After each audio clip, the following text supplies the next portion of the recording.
योभन्दा अगाडिका क्लासेसहरुमा हामीहरूले फन्डामेन्टल अफ रिस्क एन्ड रिटर्नसँग जोडिएका र फाइनल एक्जाममा सोधिएका 3वटा 15 मार्क्सका लङ एनालाइटिकल न्युमेरिकल प्रोब्लमलाई सल्भ गर्न सिकेका थियौं भने आजको क्लासमा फेरि एकपटक हामीहरू यही च्याप्टर यानि कि फन्डामेन्टल अफ रिस्क एन्ड रिटर्नसँगै जोडिएका केही 2 मार्क्सका र केही 10 मार्क्सका न्युमेरिकल प्रोब्लमलाई सल्भ गरेर यो च्याप्टरलाई अझ विस्तृत रूपमा बुझ्ने कोसिस गर्नेछौं। जस अन्तर्गत आजको क्लासमा हामीहरू सुरुमा हामीहरूलाई ओल्ड इज गोल्डमा दिएका 2 मार्क्सका भेरी सर्ट न्युमेरिकल प्रोब्लमलाई सल्भ गर्न र यी 2 मार्क्सका सर्ट न्युमेरिकल प्रोब्लमलाई सल्भ गर्न सिकिसके पश्चात हामीहरू आजकै क्लासमा केही 10 मार्क्सका न्युमेरिकल प्रोब्लमलाई पनि सल्भ गर्न सिक्नेछौं। र हामीहरूले पास्टको ट्रेन्डलाई हेर्यौं भने नि यो च्याप्टरबाट फाइनल एक्जाममा 2073 सालदेखि 77 सालसम्म क्रमशः 2 मार्क्सको न्युमेरिकल प्रोब्लम पनि सोधिरहेको हामीहरू देख्नमा पाउँछौं। आजको क्लासमा चाहिँ हामीहरू सुरुवात यही 2077 क्वेशन नम्बर 7 मा आएको प्रोब्लमबाट गर्नेछौं। प्रोब्लम अत्यन्तै धेरै हामीलाई सजिलो दिएको छ हैन। सबैभन्दा सुरुमा त हामीहरू कुन सालको प्रोब्लम आएको रहेछ त्यो साललाई माथि लेखिदिन्छौं, सोलुसन लेखिदिन्छौं, एक्जाममा गर्दाखेरि पनि गिवन भनेर लेखिदिन्छौं हैन। हामीलाई के दिएको छ भने assume that the risk free rate is 6% भनेर हामीलाई दिएको छ। रिस्क फ्री रेट भनेको चाहिँ नि अर्थतन्त्रमा जोखिमै नहुँदाखेरि पनि हैन, रिस्कहरु नभएको अवस्थामा कुनै पनि लगानीकर्ताले कुनै पनि सेक्टरमा लगानी गर्यो भने न्यूनतम 6% चाहिँ प्रतिफल पाउँछ क्या। जोखिम वहन नगरिकनै पनि कुनै पनि लगानीकर्ताले 6% प्रतिफल पाउँछ। यसैलाई नि के भनिन्छ, रिस्क फ्री रेट अथवा रियल रिस्क फ्री रेट पनि भनिन्छ हैन। अन्त मार्केट रिस्क प्रिमियम हामीलाई दिएको रहेछ 8% अनि बेटा अफ स्टक जे इज 1.5% भनेको छ। बेटाले जहिले पनि व्यवस्थित जोखिमको मेजर गर्छ यानि कि सिस्टमेटिक रिस्कको मेजरमेन्ट गर्छ हैन। 1.5 दिएको रहेछ। मार्केटको बेटा जहिले पनि 1 हुन्छ भन्ने कुरा हामीले अघिल्लो क्लासमा पनि डिस्कस गरेका थियौं। Calculate the required rate of return on stock जे भनिराखेको छ। रिक्वायर्ड रेट अफ रिटर्न भनेको कुनै पनि लगानीकर्ताले कुनै पनि स्टकमा लगानी गरिसके पश्चात त्यो स्टकबाट लगानीकर्तालाई न्यूनतम कति प्रतिशत प्रतिफल चाहिँ आवश्यक पर्छ त, त्यसैलाई नि के भनिन्छ, रिक्वायर्ड रेट अफ रिटर्न अथवा आवश्यक प्रतिफलको दर भनेर भनिन्छ। यो required rate of return calculation गर्नका लागि जहिले पनि हामीहरू क्यापिटल एसिस प्राइसिङ मोडेल यानि कि सीएपीएम एप्रोचको फलो गर्ने अथवा प्रयोग गर्ने गर्छौं। सबैभन्दा सुरुमा यसलाई नि हामीहरू गिवन तानौं अनि फेरि फर्दर हामीहरू छलफल पनि गर्दै जान्छौं। हामीलाई सबैभन्दा सुरुमा रिस्क फ्री रेट भनेर दिएको छ। रिस्क फ्री रेट भनेर दिएको रहेछ। रिस्क फ्री रेटलाई जहिले पनि आरएफ ले डिनोट गरिन्छ अथवा यसलाई रियल रिस्क फ्री रेट भन्दाखेरि पनि हुन्छ, केही फरक पर्दैन। रिस्क फ्री रेट यो क्वेशनमा हामीलाई 6% भनेर दिएको छ यहाँनेरि। And the market risk premium is 8% भनेर दिइराखेको छ। अब यो मार्केट रिस्क प्रिमियम भनेको नि हामीले फर्स्ट क्लासमा पनि डिस्कस गरेका थियौं। मार्केट रिस्क प्रिमियमलाई आरएम माइनस आरएफ ले डिनोट गरिन्छ भनेर हैन। यो मार्केट रिस्क प्रिमियम भनेर क्वेशनले यदि डाइरेक्ट हामीलाई दिन्छ भने त्यो मार्केट रिस्क प्रिमियम एमआरपी हो। मार्केट रिस्क प्रिमियम भनेको चाहिँ आरएम माइनस आरएफ हो क्या। यो मार्केटको रिटर्नमा रिस्क फ्री रेट घटायो भने चाहिँ त्यो जुन बाँकी हुन आउने भ्यालु हुन्छ त्यसैलाई नि के भनिन्छ, मार्केट रिस्क प्रिमियम भनेर भनिन्छ। त्यही भएर यहाँनेरि लेखिदिन्छौं हामीहरू मार्केट रिस्क प्रिमियम भनेर लेखिदिन्छौं ल। Market risk premium, market risk premium भनेको एमआरपी हो। यो भनेको के रहेछ, आरएम मार्केटको रिटर्नमा त्यो रिस्क फ्री जोखिम बिनाको प्रतिफलको दर हामीले घटाइदिउँ भने त्यो दुईटा बीचको फरकलाई नै के भनिदो रहेछ, मार्केट रिस्क प्रिमियम भनेर भनिदो रहेछ। र कहिलेकाहीँ चाहिँ नि हामीलाई मार्केट रिस्क प्रिमियम दिनुको साटो रिस्क प्रिमियम मात्रै पनि भनेर दिन्छ क्या। यो मार्केट रिस्क प्रिमियम र रिस्क प्रिमियममा अलिकति फरक छ। रिस्क प्रिमियम मात्रै भनेर दियो भने त्यसलाई आरपी ले डिनोट गरिन्छ हैन। त्यो रिस्क प्रिमियम भन्नु भने चाहिँ यो आरएम माइनस आरएफ इन्टु त्यसलाई चाहिँ सिस्टमेटिक रिस्कले पनि मल्टिप्लाई गर्नुपर्ने हुन्छ यानि कि बेटा कोफिसिएन्टले पनि हामीले गुणा गरेर निकाल्नुपर्ने हुन्छ। यदि हामीलाई क्वेशनले डाइरेक्ट रिस्क प्रिमियम भनेर दियो भने त्यो भनेको आरएम माइनस आरएफ इन्टु बेटा ए हुन्छ। अथवा त्यो रिस्क प्रिमियम निकाल्नु भनेर हामीलाई भन्यो भने यो फर्मुला हामीले एप्लाई गर्नुपर्ने हुन्छ। अहिले त हामीलाई मार्केट रिस्क प्रिमियम मात्रै यहाँनेरि दिएको छ। र यहाँभन्दा पछाडि हामीलाई बेटा अफ स्टक जे भनेर दिएको रहेछ। स्टक जे को बेटा हामीलाई दिएको रहेछ, बेटा अफ स्टक जे हैन। हामीलाई स्टक ए को पनि दिन्छ, स्टक बी को पनि दिन सक्छ, जे को पनि दिन सक्छ। हामीलाई अहिले चाहिँ जे कै दिएको रहेछ। हामीलाई पनि 1.5 भनेर दिएको रहेछ। 1.5 भनेर आइहाल्यो, पर्सेन्टमा हुँदैन यो।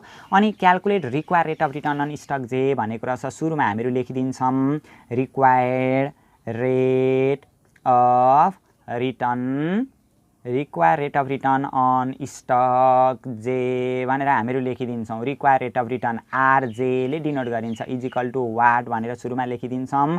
RJ require rate of return निकाल्ने formula RF plus RM minus RF into beta जे हुन्छ भनेर हामीले त्यो क्यापिटल एसिड स्पाइसिङ मोडेलमा फर्स्ट क्लासमा पनि हामीले डिस्कस गरेका थियौँ। रिक्वायर रेट अफ रिटर्न निकाल्नका लागि RF plus RM minus RF into बेटा ए भन्ने हुन्छ।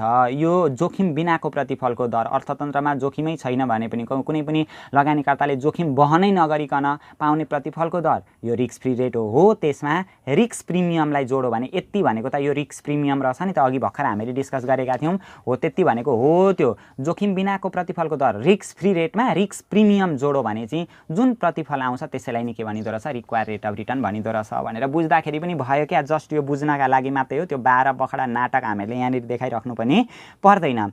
आरएफ भनेको रिस्क फ्री रेट 6% दिएकै छ, प्लस आरएम माइनस आरएफ भनेको यो आरएम माइनस आरएफको एकमुष्ट भेल्यु हामीलाई 8% दिएको छ। कहिलेकाहीँ चाहिँ मार्केट रिटर्न मात्रै भनेर दिन्छ, मार्केट रिटर्न मात्रै भन्यो भने रिटर्न अन मार्केट त्यो चाहिँ आरएम मात्रै हुन्छ है। इन्टु अब यो बेटा जे हामीलाई कति दिएको रहेछ 1.5 भनेर यसरी दिएको रहेछ। अब गर्दाखेरि यो 6 को 6 भइहाल्यो, कति आउँछ 8 इन्टु 1.5 गर्दा 8 इन्टु 1.5 गर्दाखेरि 12 आउने रहेछ।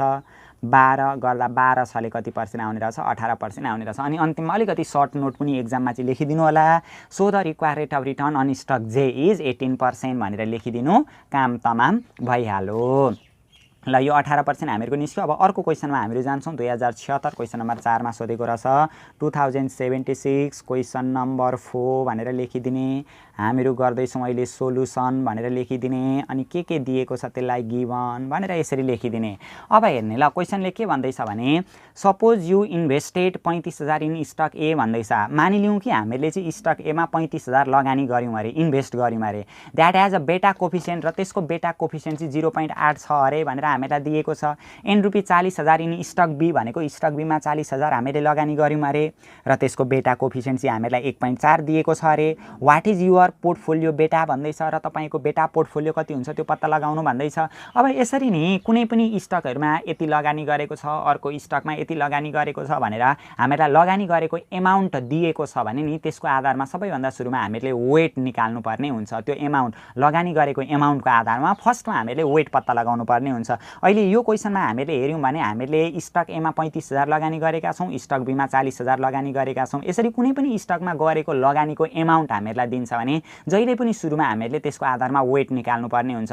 अब यसलाई पनि क्वेसनले दुई तरिकाबाट भनिदिन्छ क्या। कहिलेकाहीँ चाहिँ हामीलाई क्वेसनले के भनिदिन्छ भने 40% चाहिँ स्टक एमा लगानी गरेको छ, बाँकी रहेको 60% चाहिँ स्टक बीमा लगानी गरेको छ भनिदिन्छ। यसरी कुनै स्टकमा गरेको लगानी चाहिँ पर्सेन्टेजमा हामीलाई दिएको छ भने त्यो डाइरेक्ट हामीहरूको वेट हुन्छ। जस्तै 40% स्टक एमा लगानी गरेको छ भने वेट अफ स्टक ए चाहिँ 40% अथवा 0.40 हुन्छ। अनि स्टक बीमा 60% लगानी गरेको छ भन्यो भने वेट अफ स्टक बी चाहिँ 60% अथवा 0.60 हुन्छ। डाइरेक्ट पर्सेन्टेजमा दियो भने चाहिँ त्यो डाइरेक्ट हामीहरूको लागि वेट हुन्छ।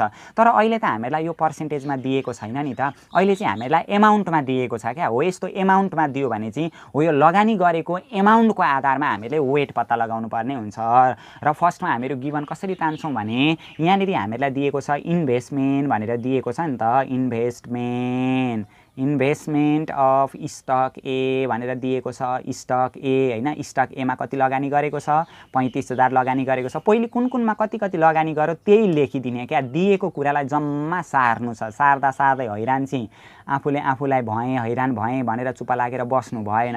मात्र सार्नलाई चाहिँ हामीले दिगदार मानेनौँ भने मिल्दै जान्छ। भने टोटल हामीले गरेको लगानी कति रहेछ 75,000 रहेछ टोटल इन्भेस्टमेन्ट भयो क्या। यो चाहिँ हामीहरूको इन्भेस्टमेन्ट चाहिँ कति रहेछ 75,000। अब हामीले वेट निकाल्नु पर्यो, ए को वेट निकाल्नु पर्यो, त्यही भएर वेट भनेर लेखिदिन्छौँ हामीहरू। वेट अफ स्टक ए भनेर लेखिदिन्छौँ। वेटलाई डब्लुले डिनोट गरिन्छ, ए को वेट हामीहरू निकाल्दैछौँ। जहिले पनि वेट निकाल्नका लागि नि जुन त्यो इन्डिभिजुअल रूपमा गरेको इन्भेस्टमेन्ट हो, इन्डिभिजुअल रूपमा गरेको इन्भेस्टमेन्ट हो, त्यसलाई टोटल इन्भेस्टमेन्टले भाग गर्नुपर्ने हुन्छ। इन्डिभिजुअल रूपमा गरेको इन्भेस्टमेन्ट 35,000 छ, डिभाइड बाई टोटल इन्भेस्टमेन्ट हामीहरूको 75,000 छ। 35,000 का मुनि 75 गरिदिँदा ए को वेट आउँछ। त्यसै गरी अर्को के को निकाल्नु पर्यो, वेट अफ स्टक बी निकाल्नु पर्यो। वेट अफ स्टक बी पनि हामीले निकाल्नु पर्ने हुन्छ। यसलाई WB ले डिनोट गरिन्छ। वेट अफ स्टक बी भनेको जम्मा हामीहरूको 40,000 छ डिभाइड बाइ टोटल भनेको हामीहरूको कति हुन्छ 75,000 हुन्छ। गर्दाखेरि कति आउने रहेछ 35,000 का मुनि 75,000 35 का मुनि डाइरेक्ट 75 गरिदिँदाखेरि भइहाल्यो। 35 का मुनि 75 गर्दाखेरि 0.4667 आउने रहेछ। 0.4667 भनेर आउने रहेछ यहाँनिर। अनि 40 का मुनि 75 गर्दाखेरि 40 का मुनि 75 गर्दाखेरि आउने रहेछ हामीहरूको 0.5333 आउने रहेछ। ल 0.5333 भनेर यसरी हामीले वेटमा कन्भर्ट गर्नुपर्ने हुन्छ। यसरी लगानी गरेको एमाउन्ट हामीलाई दिएको छ भने क्वेसनले के भन्दै थियो भने suppose you invested 35,000 in stock A that has a beta. त्यो स्टक ए को बेटा हामीलाई के दिएको छ यो हामीले त वेट त निकाल्यौँ। अब यसको बेटा कति दिएको रहेछ यो बेटा ए को पनि बेटा हामीलाई दिएको छ बी को पनि बेटा हामीलाई दिएको छ। त्यही छेउछेउमै लेखिदिँदाखेरि भरे सजिलो हुन्छ।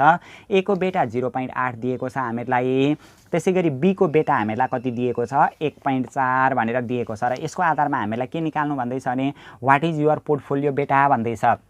अब यो समग्र रूपमा पोर्टफोलियोको बेटा चाहिँ कति हो त हामीले त जम्मा दुईटा स्टकमा लगानी गरेका रहेछौँ। स्टक ए र स्टक बीमा लगानी गरेका रहेछौँ। अब स्टक एमा लगानी गर्दाखेरि त्यो स्टक ए को बेटा स्टक एमा भएको सिस्टमेटिक रिस्क हामीलाई दिएको छ। स्टक बीमा भएको सिस्टमेटिक रिस्क हामीलाई दिएको छ। समग्रमा अब हामीले यो दुईटैमा लगानी गरिसके पछाडि यो त पोर्टफोलियो बन्यो नि त। अब यो पोर्टफोलियोको सिस्टमेटिक रिस्क चाहिँ कति हो त पोर्टफोलियोको बेटा कोफिसिएन्ट चाहिँ कति हो त्यो हामीलाई पत्ता लगाउनु भनेर क्वेसनले भनिराखेको छ।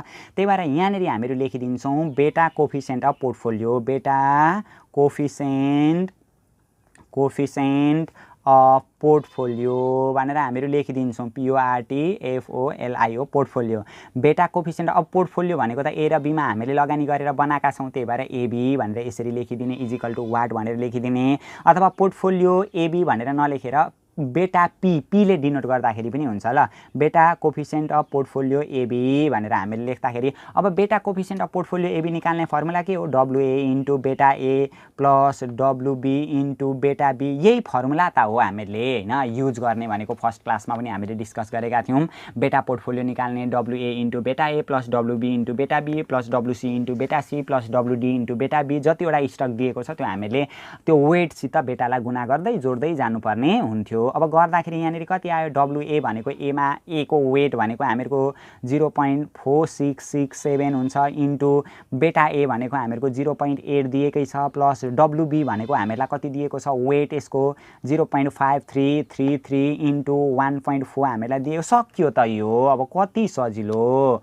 1.4 प्लस अर्को यतापट्टि 0.8 कति सजिलो हो छ्या 0.4667 गर्दाखेरि आउँछ हामीहरूको टोटल 1.12 आउने रहेछ। ल 1.12 त्यो 00 भनेको छ त्यो उताको त लेखिराख्नु पर्ने अनिवार्यता पनि केही हामीहरूको लागि छैन। 1.12 यो पनि सकियो। अब अर्को क्वेसनमा हामीहरू जान्छौँ 2075 क्वेसन नम्बर 7 मा सोधेको रहेछ। सबै क्वेसन सजिला छन् क्या। 2075 क्वेसन नम्बर 7 मा सोधेको रहेछ। यसको सोलुसन हामीहरू गर्दैछौँ। पहिली के दिएको छ त्यसलाई के को रूपमा सारिदिने गिभनको रूपमा सारिदिने। अब यहाँ हेर्ने assume that the risk free rate is 8% भनेर दिएको छ। रिस्क फ्री रेट भनेको अर्थतन्त्रमा यदि जोखिमै छैन केही जोखिमै वहन गर्नु पर्दैन भने पनि कुनै पनि लगानीकर्ताले कुनै ठाउँमा कुनै सेक्टरमा लगानी गर्यो भने 8% न्यूनतम प्रतिफल चाहिँ पाउँछ त्यहाँबाट जोखिमै वहन नगर्दाखेरि पनि हो त्यो दरलाई नै रिस्क फ्री रेट भनेर भनिन्छ। ल रिस्क फ्री क्या जोखिम नहुँदाखेरिको आउने प्रतिफल भन्न खोजेको त्यहाँनिर सेन्टेन्सले नि भनेको छ नि त। रिस्क चाहिँ के छ फ्री छ जोखिमै छैन जोखिमै नहुँदा पनि 8% चाहिँ प्राप्त गर्छ भनेर भन्न खोजेको हो क्या। कति सजिलो रिस्क फ्री रेट भनेर हामीलाई यहाँनिर पनि दिएको छ। रिस्क फ्री रेटलाई हामीहरू RF ले डिनोट गरिदिन्छौँ। रिस्क फ्री रेट हामीहरूको लागि 8% दिएको रहेछ। र अझै हामीलाई के भन्नु भने मार्केट रिस्क प्रिमियम 6% भन्दैछ। अब त्यो मार्केट रिस्क प्रिमियम त अघि भर्खर हामीले डिनोट गर्न सिकेका थियौँ नि। मार्केट रिस्क प्रिमियम भनेको के हो MRP। मार्केट रिस्क प्रिमियम भनेको RM माइनस के हो RF हो। कति पर्सेन्ट दिएको रहेछ त यो मार्केट रिस्क प्रिमियम हामीलाई भनेदेखि 6% भनेर यहाँनिर दिएको रहेछ 6% भनेर दिएको रहेछ। अनि बेटा अफ स्टक जे भनेर दिएको छ। यो स्टक जे को बेटा भनेर हामीलाई दिएको रहेछ। बेटा अफ स्टक जे भनेर दिएको रहेछ। बेटा अफ स्टक जे इजिकल टु 2 भनेर हामीलाई दिएको रहेछ, 2 दिएको रहेछ र average rate of return on stock जे इज भनेर दिएको रहेछ। अब यो एभरेज रेट अफ रिटर्न भनेर दियो नि त हामीलाई, एभरेज रेट अफ रिटर्न भनेर दिएछ। रेट अफ रिटर्नलाई आरले डिनोट गरिन्छ। एभरेज भनौँ भने चाहिँ माथि बार क्या, एभरेज अथवा एक्सपेक्टेड भनौँ भने चाहिँ अगाडि ईले सिम्बल गरिदिँदाखेरि राम्रो हुन्छ, डिनोट गरिदिँदाखेरि राम्रो हुन्छ। Average rate of return, rate of return भनेको आर, एभरेज भनौँ भने माथि बार, सकिँदा हालो मिन जस्तो क्या, मिन भनेको एक्सको बार हुन्थ्यो नि, रेट अफ रिटर्नको एभरेज भनौँ भने आरको माथि बार हुन्छ क्या। यो स्टक जे को कति दिएको रहेछ त हामीलाई एभरेज रेट अफ रिटर्न भनेर 18% भनेर यसरी दिएको रहेछ, 18% भनेर दिएको रहेछ। इज स्टक जे करेक्टली प्राइस भन्दैछ। अब यो स्टक जे चाहिँ करेक्टली प्राइस छ अरे भन्दैछ क्या। अब करेक्टली प्राइस हुनका लागि नि एउटा कन्सेप्ट हामीले जान्नै पर्छ। करेक्टली प्राइस हुनका लागि जहिले पनि रिक्वायर रेट अफ रिटर्न र एभरेज रेट अफ रिटर्न आपसमा बराबर हुनुपर्छ क्या, अथवा रिक्वायर रेट अफ रिटर्न र एक्सपेक्टेड रेट अफ रिटर्न आपसमा बराबर भयो भने मात्रै त्यो करेक्टली प्राइस भइराखेको हुन्छ। तर त्यो आपसमा तलमाथि भएको छ भने करेक्टली प्राइस हुँदैन, त्यतिखेर अन्डर प्राइस र ओभर प्राइसको अवस्था त्यहाँनिर जेनेरेट हुन्छ क्या। त्यही भएर अब यहाँ हामीलाई के भनौँ भने स्टक जे करेक्टली प्राइस, स्टक जे चाहिँ करेक्टली प्राइस छ अरे त। अब यो स्टक जे करेक्टली प्राइस छ कि छैन भनेर चेक गर्नका लागि जहिले पनि हामीलाई दुईटा भ्यालु चाहिन्छ, एउटा रिक्वायर रेट अफ रिटर्न चाहिन्छ, अर्को एभरेज रेट अफ रिटर्न चाहिन्छ। एभरेज रेट अफ रिटर्न त हामीलाई क्वेसनले दिएकै छ भने अर्को प्रोसेसमा हामीलाई अब यहाँ के चाहिने रहेछ, रिक्वायर रेट अफ रिटर्न चाहिने रहेछ। अनि त्यो जुन रिक्वायर रेट अफ रिटर्न निस्किन्छ, निस्केको रिक्वायर रेट अफ रिटर्न र एभरेज रेट अफ रिटर्न आपसमा बराबर छ भने करेक्टली प्राइस हुन्छ, नत्र भने हुँदैन, कि त ओभर प्राइस हुन्छ कि त अन्डर प्राइस हुन्छ। त्यो कन्डिसन पनि अब हामीहरू यहाँनिर चेक गर्छौँ। त्यही भएर first we calculate require rate of return भनेर निकालिदिने, FIRST फर्स्ट वे क्यालकुलेट हामीले के निकाल्नु पर्ने रहेछ, require rate of return, required rate of return. पहिले चाहिँ हामीले रिक्वायर रेट अफ रिटर्न पत्ता लगाउनु पर्ने रहेछ। Require rate of return on stock जे, अब रिक्वायर रेट अफ रिटर्न भनेको त्यही क्यापिटल एसिड्स प्राइसिङ मोडेल अन्तर्गत रहेर हामीले निकाल्नु पर्ने हुन्छ। आरए प्लस अघि पनि हामीले डिस्कस गरेका थियौँ, RM minus RF into beta जे भन्ने यो फर्मुला एप्लाई गर्नु पर्यो क्या। अब आरएफ भनेको रिस्क फ्री रेट 8 दिएकै छ, प्लस आरएम माइनस आरएफ भनेको यसको समग्र भ्यालु हामीलाई 6% दिएकै छ होइन। यसको बेटा जे भनेको कति दिएको छ, 2 दिएको छ। अब 6 दुना 12 र 8ले कति पर्सेन्ट हुन्छ, 20% हुन्छ, 20% आयो क्या। अब अघि हामीले के भनेका थियौँ भने जब यो average rate of return, average rate of return र रिक्वायर रेट अफ रिटर्न हामीलाई जति % रिक्वायर चाहिएको छ नि प्रतिफल हो त्यो र एभरेज रेट अफ रिटर्न आपसमा बराबर छ भने मात्रै करेक्टली प्राइस हुन्छ। तर यहाँ बराबर देखियो त, देखिएन, बराबर छैन। बराबर छैन भने करेक्टली प्राइस पनि छैन। अब करेक्टली प्राइस छैन भने कि त ओभर प्राइस हुन्छ कि त अन्डर प्राइस हुन्छ। अब कसरी दिने त भनेदेखि जब यो एभरेज रेट अफ रिटर्न भन्दा नि, एभरेज रेट अफ रिटर्न भन्दा रिक्वायर रेट अफ रिटर्न यदि धेरै छ भने त्यो ओभर प्राइस स्टक हुन्छ क्या। त्यो स्टकको मूल्य चाहिँ बजारमा धेरै तोकिरहेको हुन्छ। जब यो एभरेज रेट अफ रिटर्न भन्दा रिक्वायर रेट अफ रिटर्न बढी हुन्छ त्यो ओभर प्राइस स्टक हुन्छ। कहिलेकाहीँ चाहिँ के भइदिन्छ भने यो एभरेज रेट अफ रिटर्न भन्दा रिक्वायर रेट अफ रिटर्न कम्ती भइदिन्छ। एभरेज रेट अफ रिटर्न भन्दा रिक्वायर रेट अफ रिटर्न कम्ती भएको अवस्थामा चाहिँ अन्डर प्राइस भइरहेको हुन्छ। अन्डर प्राइस भएको स्टक चाहिँ लगानीकर्ताका लागि किन्नको लागि फाइदाजनक हुन्छ क्या, किनभने अन्डर प्राइस भनेको त कम्ती मूल्य तोकिरहेको हुन्छ। कम्ती मूल्य तोकिरहेको स्टक किन्यो भने चाहिँ लगानीकर्तालाई फाइदा हुन्छ भनेर हामीले हेर्नुपर्ने हुन्छ। मात्र के बुझ्नु पर्यो भने तीनवटा कन्डिसन हामीले ख्याल गर्नुपर्दो रहेछ। यदि एभरेज रेट अफ रिटर्न र रिक्वायर रेट अफ रिटर्न बराबर छ भने त्यो करेक्टली प्राइस हुन्छ। एभरेज रेट अफ रिटर्न भन्दा रिक्वायर रेट अफ रिटर्न यदि बढी छ भने त्यो ओभर प्राइस हुन्छ। एभरेज रेट अफ रिटर्न भन्दा रिक्वायर रेट अफ रिटर्न कम्ती छ भने त्यो अन्डर प्राइस भइरहेको हुन्छ भनेर हामीले भन्नुपर्ने हुन्छ। अब यहाँ त हामीले डिस्क्रिप्सनमा अलिकति डिसिजन त दिनुपर्ने हुन्छ नि त। त्यही भएर डिसिजनमा हामीले के लेख्नु पर्यो भनेदेखि एभरेज रेट अफ रिटर्न यसरी लेखिदिने, average rate of return, average rate of return is lower than average rate of return चाहिँ लोअर छ, सानो छ, अथवा रिक्वायर रेट अफ रिटर्न चाहिँ ठुलो छ भनेर जे भनेर भन्दाखेरि पनि त भयो नि त। Average rate of return is lower than require rate of return, required rate of return. So stock जे इज नट करेक्टली प्राइस। यो करेक्टली प्राइस छैन। दुईटा आपसमा बराबर भयो भने मात्रै करेक्टली प्राइस हुन्छ। तर रिक्वायर रेट अफ रिटर्न धेरै भयो भने it is over price stock भनिदिने, it is over price stock भनेर भनिदिने। यो चाहिँ के भइराखेको छ, यसको मूल्य चाहिँ बजारमा बढी तोकिरहेको रहेछ। यस्तो बढी मूल्य तोकिएको स्टक किन्नु लगानीकर्ताका लागि फाइदाजनक हुँदैन भनेर त्यो सबै लेखिराख्नु पनि पर्दैन। 2 मार्क्सको क्वेसन हो, यति गर्दाखेरि काफी भइहाल्यो ल। अब यो भयो हैन, 8 नम्बरको पनि हामीले सक्यौँ। अब 9 नम्बरमा हामीहरू प्रविष्ट गऱ्यौँ होला है, बिस्तारो बिस्तारो गर्दै। 9 नम्बरमा हामीलाई के भन्नु भने अ पोर्टफोलियो कन्सिस्ट भनेको अब यहाँ एउटा पोर्टफोलियो निर्माण भएको रहेछ क्या। अब stock A and stock B भनेको स्टक ए र स्टक बीमा लगानी गरेर एउटा पोर्टफोलियो बनिएको रहेछ विथ बेटा भनेको छ। त्यो स्टक ए को बेटा 0.9 र स्टक बी को बेटा 1.6 हामीलाई दिएको छ। यसरी दिएको रहेछ हामीलाई हैन। बेटा अफ स्टक ए भनेर लेखिदिने यहाँनिर, बेटा अफ स्टक ए दिएको रहेछ। सुरुमा चाहिँ कति सालमा आएको त्यो लेखिदिने, अनि सोलुसन भन्ने गिभन लेखिदिने। यहाँनिर गर्दा फाइनल एक्जाममा गर्दाखेरि त कति नम्बरको क्वेसन हो त्यो नम्बर लेखिदिने, अनि सोलुसन भन्ने गिभन भन्ने, अनि गर्न थाल्ने ल। प्रोसेस वाइज चाहिँ गयो भनेदेखि चाहिँ राम्रो हुन्छ। अलिकति एट्र्याक्टिभ देखाउनु पर्यो नि त एन्सरलाई पनि। बेटा अफ स्टक ए भनेको बेटा ए हैन। स्टक ए को बेटा कति दिएको रहेछ हामीलाई 0.9। त्यसै गरी बेटा अफ स्टक बी, बेटा अफ स्टक बी भनेको बेटा पी कति दिएको रहेछ, स्टक बी को बेटा हामीलाई दिएको रहेछ 1.6 भनेर दिएको रहेछ हैन। अनि त्यसै गरी हामीलाई के भन्नु भने if stock A consist of 80% investment in the portfolio, what is your portfolio beta भन्दैछ। अनि यो स्टक एमा stock A consist of 80% of the investment, हामीसित भएको जहिले पनि हामीसित भएको पैसा भनेको 100% हुन्छ। 100% पैसामध्ये 80% चाहिँ स्टक एमा लगानी गरेको रहेछ। अब हामीले त अहिले पोर्टफोलियो नि ए र बीमा लगानी गरेर बनाएको छ नि त, किनभने त्यही ए र बी भन्ने स्टकको कुरा गर्दैछ, तिनीहरू पोर्टफोलियोको कुरा गर्दैछ। त्यही भएर हामीसित भएको पैसामध्ये 80% चाहिँ एमा लगानी गरेको रहेछ। जम्मा 100%मा 80 एमा लगानी गर्यो भने बाँकी रहेको 20% चाहिँ बीमा लगानी गरेको रहेछ। त्यही भएर यसरी डाइरेक्ट पर्सेन्टेजमा लगानी गरेको कुरा दिन्छ भने त्यो वेट अफ स्टक ए भनेर लेख्नुपर्ने हुन्छ ल। Stock A, weight of stock एलाई WA ले डिनोट गरिन्छ। कति पर्सेन्ट रहेछ वेट अफ स्टक ए, एमा गरेको लगानी 80%।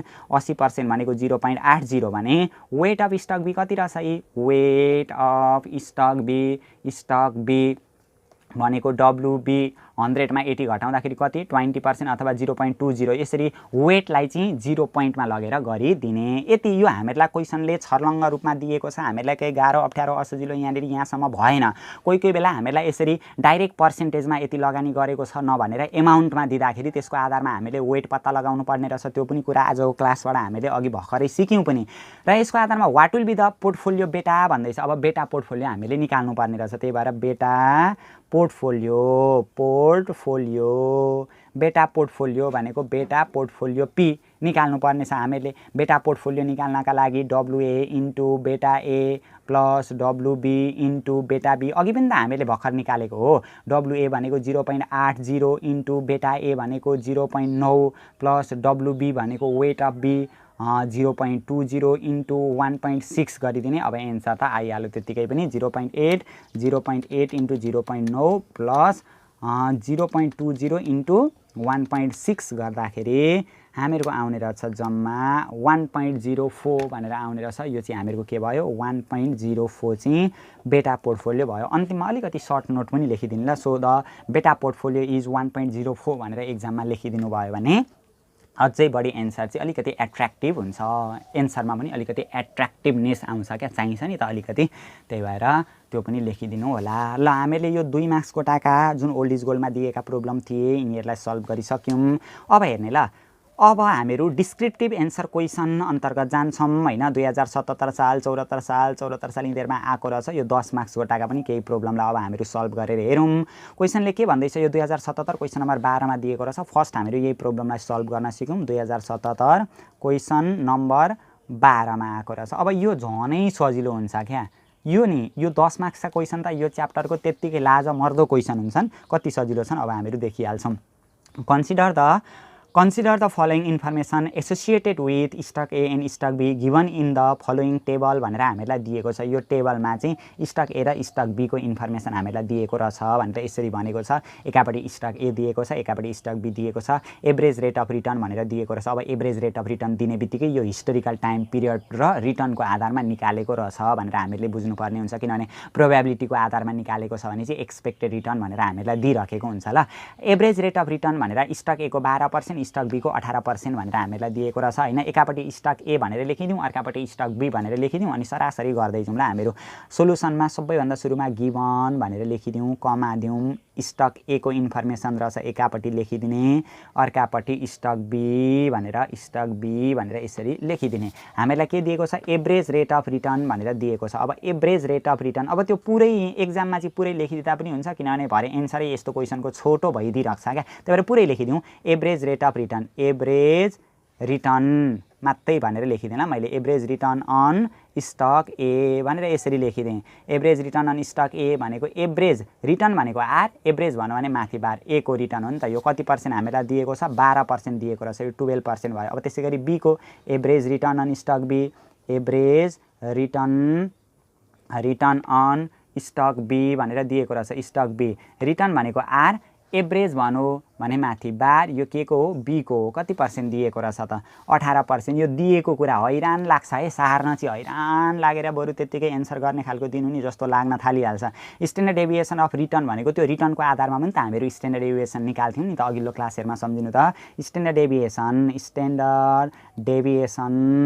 डेभिएसन अफ स्टक ए भनिदिने। स्ट्यान्डर्ड डेभिएसन अफ स्टक ए कति पर्सेन्ट दिएको रहेछ, 6% र 8%। यतापट्टि 6% आयो, यतापट्टि standard deviation of stock B, standard deviation on stock B कति पर्सेन्ट दिएको रहेछ, 8% भनेर दिएको रहेछ। यो पनि भयो। अनि कोभेरिएन्स अफ रिटर्न भनेर दिएको छ नि। अब कोभेरिएन्स र कोरिलेसन भनेको चाहिँ दुईटैबाट निकालिन्छ क्या। कोभेरिएन्स भनेको त्यो रिटर्नको विचलन हो क्या एउटा, -38.4 रहेछ, कोरिलेसन कोफिसिएन्ट 0.8 भनेर दिएको रहेछ। अब कोभेरिएन्स भनेको, कोभेरिएन्स यो एबी बीचको कोभेरिएन्स कति दिएको रहेछ, -38.4 भनेर दिएको रहेछ। कोरिलेसन कोफिसिएन्ट भनेर दिएको रहेछ।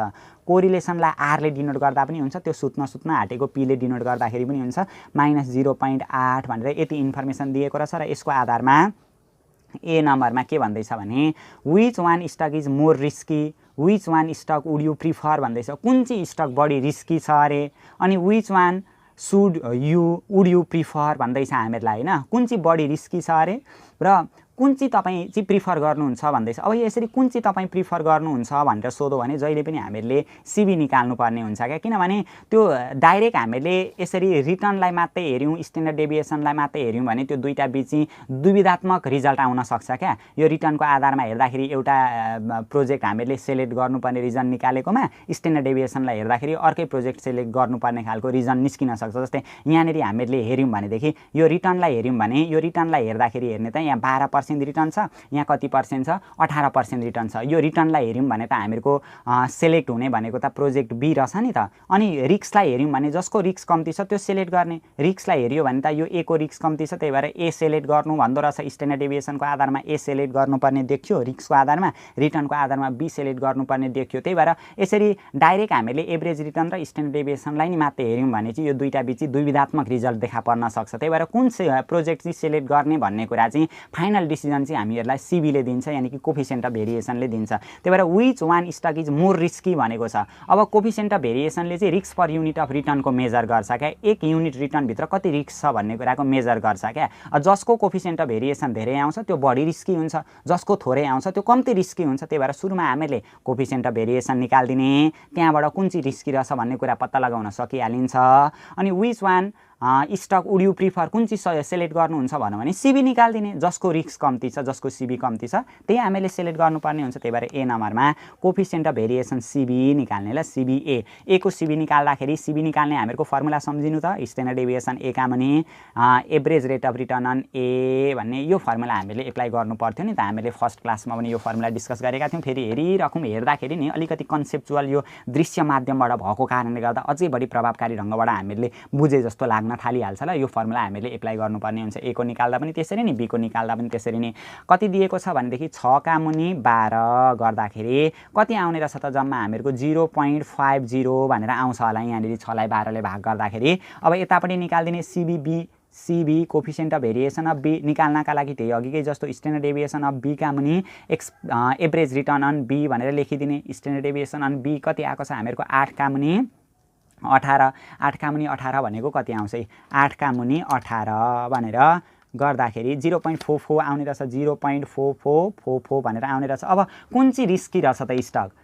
रिस्की भनेको त ए रिस्की रहेछ नि त। अघि सरसरी हेर्दा त हामीहरूको यता लेस रिस्की देखिराखेको थियो, यता लेस रिस्की देखिएको थियो नि त। तर कोफिसिएन्ट अफ भेरिएसनले नि हामीलाई एक्ज्याक्ट रिजल्ट दिन्छ क्या। त्यही भएर कोफिसिएन्ट अफ भेरिएसन कसको धेरै आयो त? ए को धेरै आएको कारणले गर्दा ए चाहिँ बढी रिस्की रहेछ। यो 0.44 मात्रै छ, 0.44, 45, 46, 47, 48, 49 अनि 0.50 अनि मात्रै पुग्छ भने यसमा बढी छ नि त कोफिसिएन्ट अफ भेरिएसन। जसमा कोफिसिएन्ट अफ भेरिएसन धेरै छ त्यसमा risk per unit of return पनि धेरै छ। त्यही भएर रिस्क धेरै छ क्या। त्यही भएर कुन चाहिँ स्टक रिस्की छ भनौँ भने जसको कोफिसिएन्ट अफ भेरिएसन धेरै आउँछ त्यही रिस्की छ। त्यही भएर लेख्नु पर्यो coefficient of variation of stock A is greater than coefficient of variation of stock B. So यति लेखिदिँदा भइहाल्यो। So stock A is more risky than stock B भनेर लेखिदिने क्या। अथवा अझै लामो लेखिन्छ भने coefficient of variation measure risk per unit of return. Coefficient of भेरिएसनले चाहिँ रिस्क पर युनिट अफ रिटर्नको मेजर गर्छ।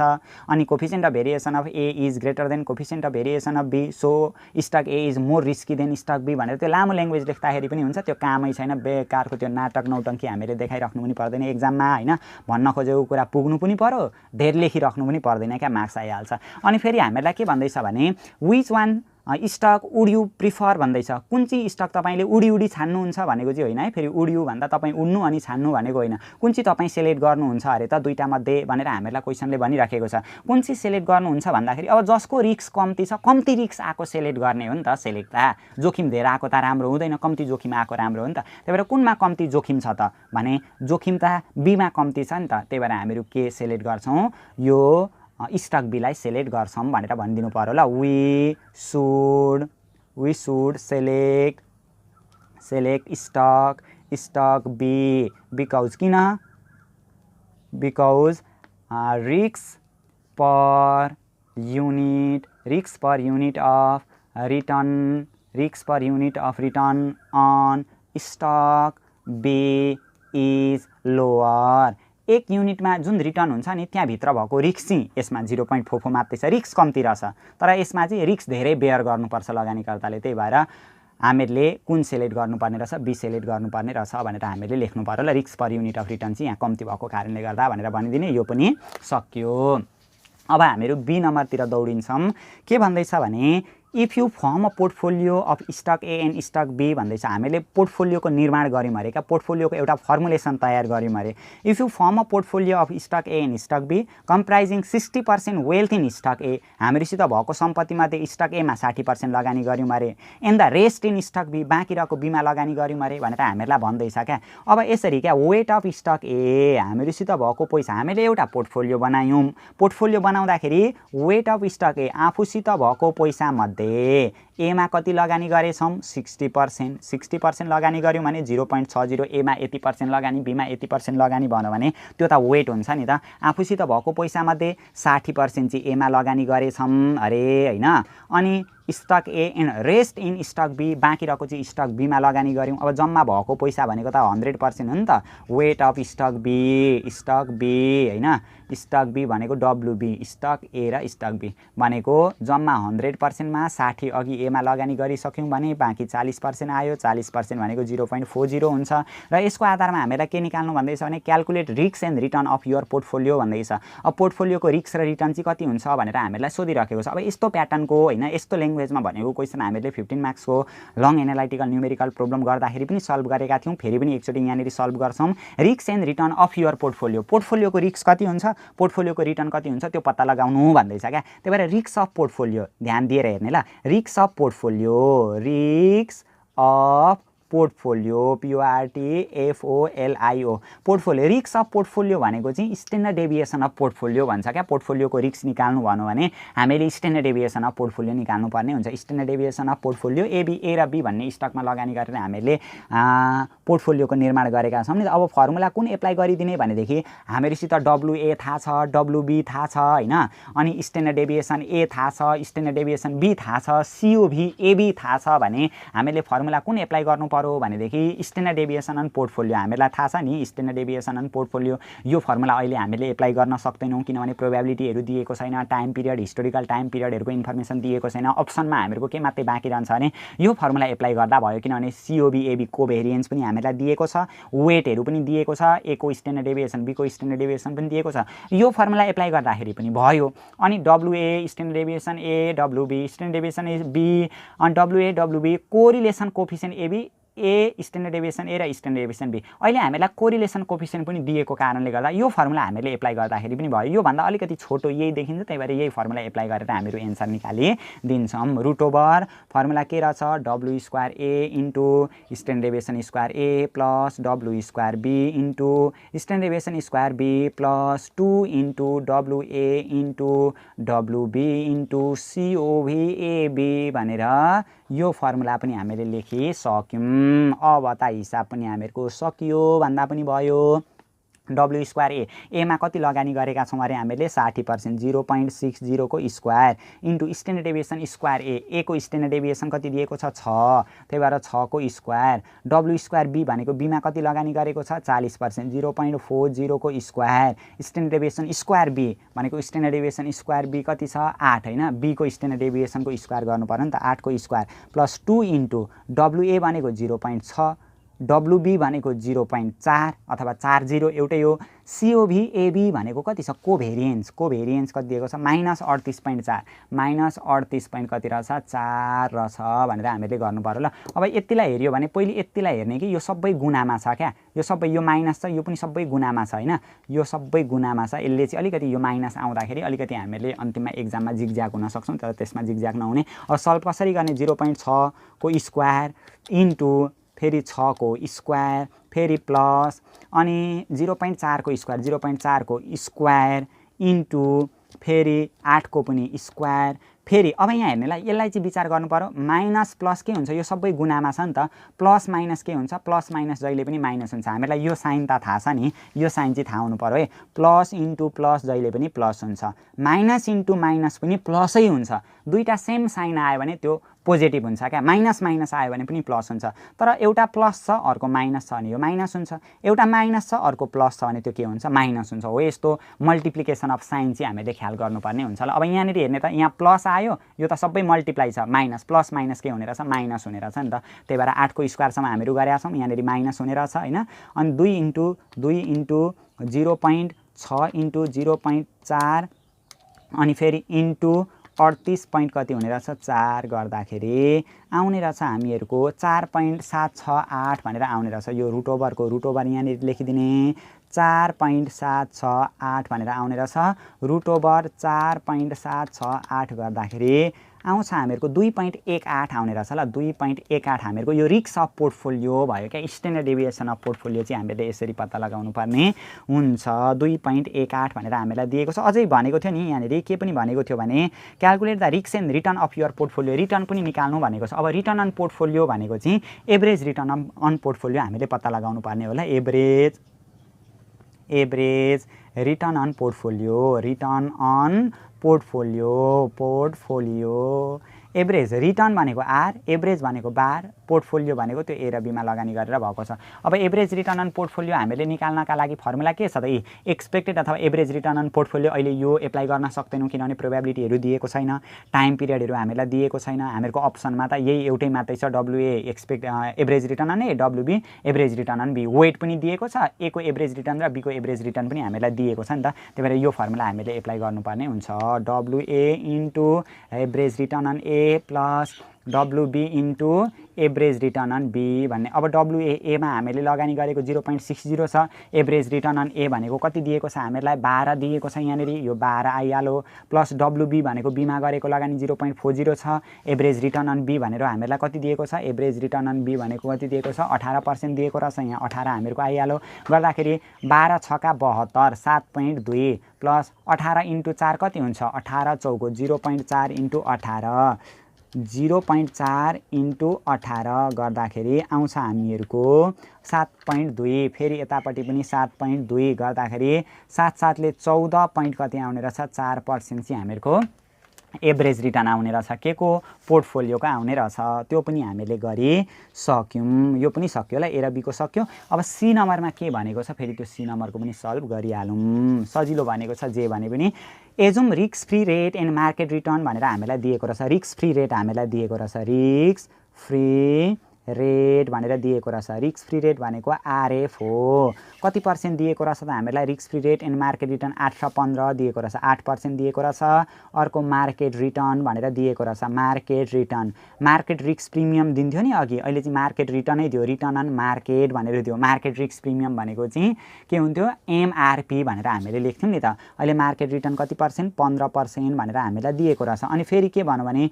कोभेरिएन्स between stock A and market भनेर दिएको छ covariance सिओभी stock A and market covariance भनेको रिटर्नहरूको विचलन स्टक ए र मार्केटको रिटर्नको विचलन कोभेरिएन्स दिएको रहेछ 54 भनेर दिएको रहेछ हैन अनि variance of the market return भनेको छ भेरिएन्स भनेको चाहिँ स्ट्यान्डर्ड डेभिएसनको स्क्वायर हुन्छ स्ट्यान्डर्ड डेभिएसनको स्क्वायर भनेको के हुन्छ जहिले पनि भेरिएन्स हुन्छ कहाँको भेरिएन्स मार्केटको भेरिएन्स भनेर हामीलाई दिएको रहेछ यहाँ हेर्ने त variance of the market return त्यो मार्केटको रिटर्नको भेरिएन्सको हो क्या भेरिएन्स भनेको जहिले पनि के हुन्छ स्ट्यान्डर्ड डेभिएसनको स्क्वायर हुन्छ मार्केटको रिटर्नको भेरिएन्स रहेछ त्यही भएर स्ट्यान्डर्ड डेभिएसन स्क्वायर मार्केट हुन्छ भेरिएन्स भन्यो भने जहिले पनि स्ट्यान्डर्ड डेभिएसनको स्क्वायर हुन्छ ल धेरै भन्यो भने पनि झन् झिकझ्याक हुन्छ कति दिएको रहेछ 36 भनेर हामीलाई दिएको रहेछ 36% पनि हुन्छ यो पनि calculate beta of stock A भनेर हामीलाई दिएको छ ल बेटा अफ स्टक ए भनेर दिएको ल रहेछ ल बेटा अफ स्टक ए बेटा अफ स्टक ए भनेर दिएको छ यी बेटा अफ स्टक ए कति हुन्छ त भनेर सोध्दैछ अब बेटा निकाल्नका लागि COVAM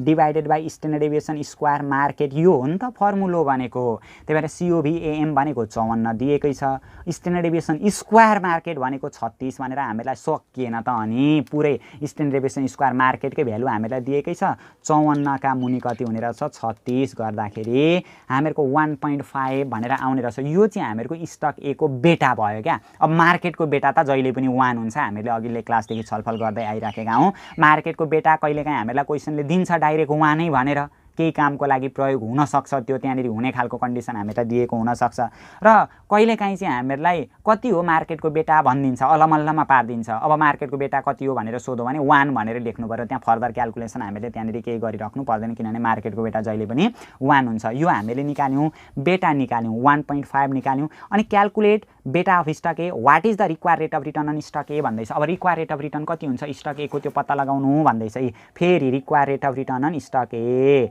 required rate of return on stock A return on stock A अब यो के छ र required rate of return on stock A हैन जुन त्यो क्यापिटल एसिड्स प्राइसिङ मोडेल छ त्यो क्यापिटल एसिड्स प्राइसिङ मोडेललाई प्रयोग गरेर हामीहरु required rate of return of निकाल्छौं कुनै पनि स्टकको RA plus RM minus RF into के हुन्छ बेटा A हुन्छ A को निकाल्दा बेटा A हुन्छ B को निकाल्दा बेटा B हुन्छ C को निकाल्दा बेटा C हुन्छ J को निकाल्दा बेटा J हुन्छ K को निकाल्दा बेटा K हुन्छ J को निकालो त्यही हुन्छ अब RF भनेको कति दिएको छ रिस्क फ्री रेट हामीलाई 8% दिएको छ RM भनेको कति दिएको छ 15 माइनस फेरि रिस्क फ्री रेट 8 भइहाल्यो इन्टु बेटा भनेको अहिले हामीहरुको 1.5 आइहाल्यो अब सबै गर्दा 15 मा 8 घटाउँदाखेरि 7 हुन्छ होला 7 इन्टु अनि यतापट्टि 1.5 दिएको छ 7 इन्टु 1.5 भइहाल्यो सरी 7 इन्टु 1.5 भइहाल्यो गर्दाखेरि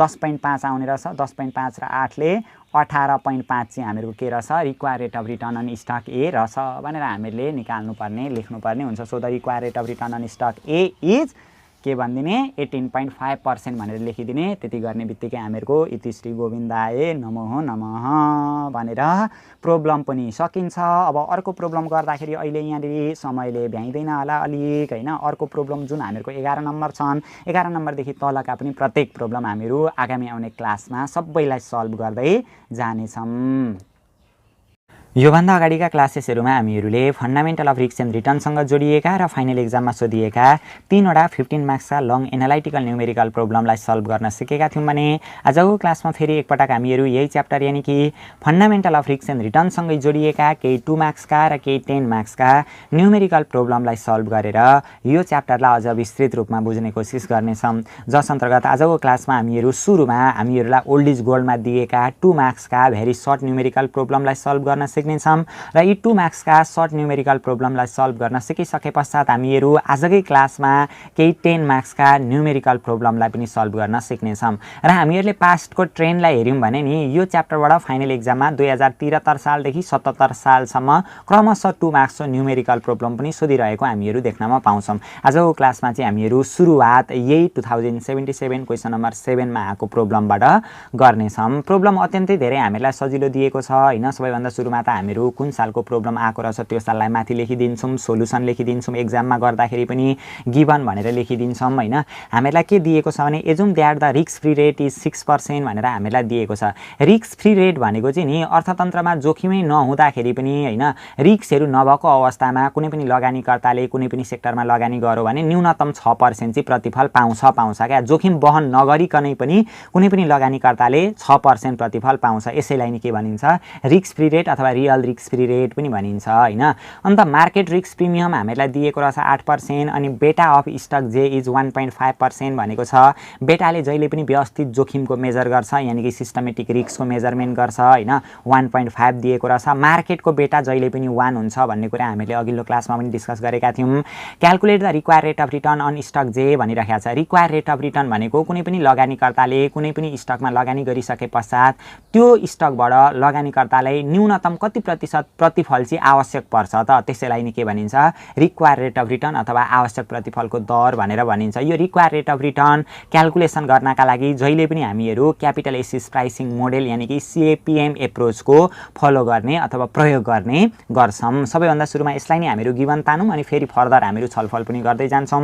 हामीलाई सबैभन्दा सुरुमा रिस्क फ्री रेट भनेर दिएको छ। रिस्क फ्री रेट भनेर दिएको रहेछ। रिस्क फ्री रेटलाई जहिले पनि RF ले डिनोट गरिन्छ अथवा यसलाई रियल रिस्क फ्री रेट भन्दाखेरि पनि हुन्छ, केही फरक पर्दैन। रिस्क फ्री रेट यो क्वेसनमा हामीलाई 6% भनेर दिएको छ यहाँनिर। And the market risk premium is 8% भनेर दिइराखेको छ। अब यो मार्केट रिस्क प्रिमियम भनेको नि हामीले फर्स्ट क्लासमा पनि डिस्कस गरेका थियौँ। मार्केट रिस्क प्रिमियमलाई RM माइनस RF ले डिनोट गरिन्छ भनेर हैन। यो मार्केट रिस्क प्रिमियम भनेर क्वेसनले यदि डाइरेक्ट हामीलाई दिन्छ भने त्यो मार्केट रिस्क प्रिमियम MRP हो। मार्केट रिस्क प्रिमियम भनेको चाहिँ RM माइनस RF हो क्या।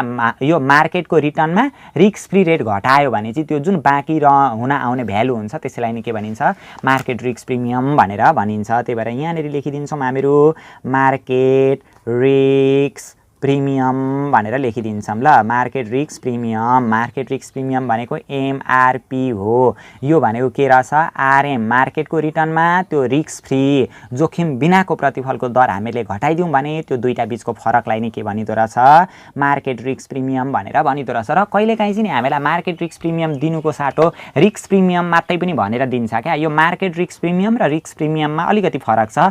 रिस्क प्रिमियम मात्रै भनेर दियो भने त्यसलाई RP ले डिनोट गरिन्छ हैन। त्यो रिस्क प्रिमियम भन्यो भने चाहिँ यो RM माइनस RF इन्टु त्यसलाई चाहिँ सिस्टमेटिक रिस्कले पनि मल्टिप्लाई गर्नुपर्ने हुन्छ, यानी कि बेटा कोफिसियन्टले पनि हामीले गुणा गरेर निकाल्नुपर्ने हुन्छ। यदि हामीलाई क्वेसनले डाइरेक्ट रिस्क प्रिमियम भनेर दियो भने त्यो भनेको RM माइनस RF इन्टु बेटा A हुन्छ। अथवा त्यो रिस्क प्रिमियम निकाल्नु भनेर हामीलाई भन्यो भने यो फर्मुला हामीले एप्लाई गर्नुपर्ने हुन्छ। अहिले त हामीलाई मार्केट रिस्क प्रिमियम मात्रै यहाँनिर दिएको छ।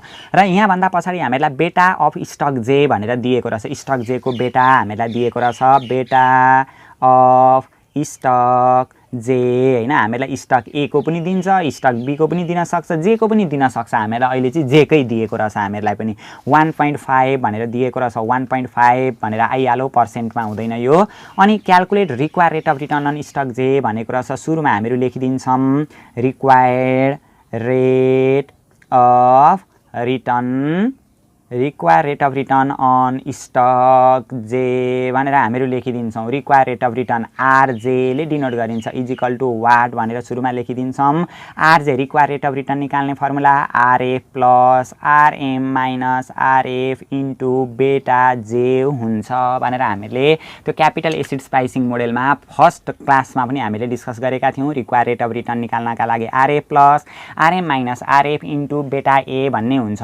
यो जोखिम बिना बिनाको प्रतिफलको दर, अर्थतन्त्रमा जोखिमै छैन भने पनि कुनै पनि लगानीकर्ताले जोखिम बहनै नगरिकन पाउने प्रतिफलको दर यो रिस्क फ्री रेट हो। त्यसमा रिस्क प्रिमियमलाई जोडो भने यति भनेको त यो रिस्क प्रिमियम रहेछ नि त, अघि भर्खर हामीले डिस्कस गरेका थियौँ हो, त्यति भनेको हो त्यो जोखिम बिनाको प्रतिफलको दर। रिस्क फ्री रेटमा रिस्क प्रिमियम जोडो भने चाहिँ जुन प्रतिफल आउँछ त्यसैलाई नि के भनिदो रहेछ, रिक्वायर्ड रेट अफ रिटर्न भनिदो रहेछ भनेर बुझ्दाखेरि पनि भयो क्या। जस्ट यो बुझ्नका लागि मात्रै हो, त्यो 12 बखडा नाटक हामीले यहाँनिर देखाइराख्नु पनि पर्दैन। आरएफ भनेको रिस्क फ्री रेट 6% दिएकै छ, प्लस आरएम माइनस आरएफ भनेको यो आरएम माइनस आरएफको एकमुष्ट भेल्यु हामीलाई 8% दिएको छ। कहिलेकाहीँ चाहिँ मार्केट रिटर्न मात्रै भनेर दिन्छ, मार्केट रिटर्न मात्रै भन्यो भने रिटर्न अन मार्केट त्यो चाहिँ आरएम मात्रै हुन्छ है। इन्टु अब यो बेटा जे हामीलाई कति दिएको रहेछ 1.5 भनेर यसरी दिएको रहेछ। अब गर्दाखेरि यो 6 को 6 भइहाल्यो, कति आउँछ 8 इन्टु 1.5 गर्दा 8 इन्टु 1.5 गर्दाखेरि 12 आउने रहेछ। 12 गर्दा 12 छले कति पर्सेन्ट आउने रहेछ, 18% आउने रहेछ। अनि अन्तिममा अलिकति सर्ट नोट पनि एक्जाममा चाहिँ लेखिदिनु होला, so the required rate of return on stock जे इज 18% भनेर लेखिदिनु, काम तमाम भइहाल्यो। ल यो 18% हामीहरूको निस्क्यो। अब अर्को क्वेसनमा हामी जान्छौँ 2076 क्वेसन नम्बर 4 मा सोधेको रहेछ 2076 क्वेसन नम्बर 4 भनेर लेखिदिने। हामीहरू गर्दैछौँ अहिले सोलुसन भनेर लेखिदिने, अनि के दिएको छ त्यसलाई गिभन भनेर यसरी लेखिदिने।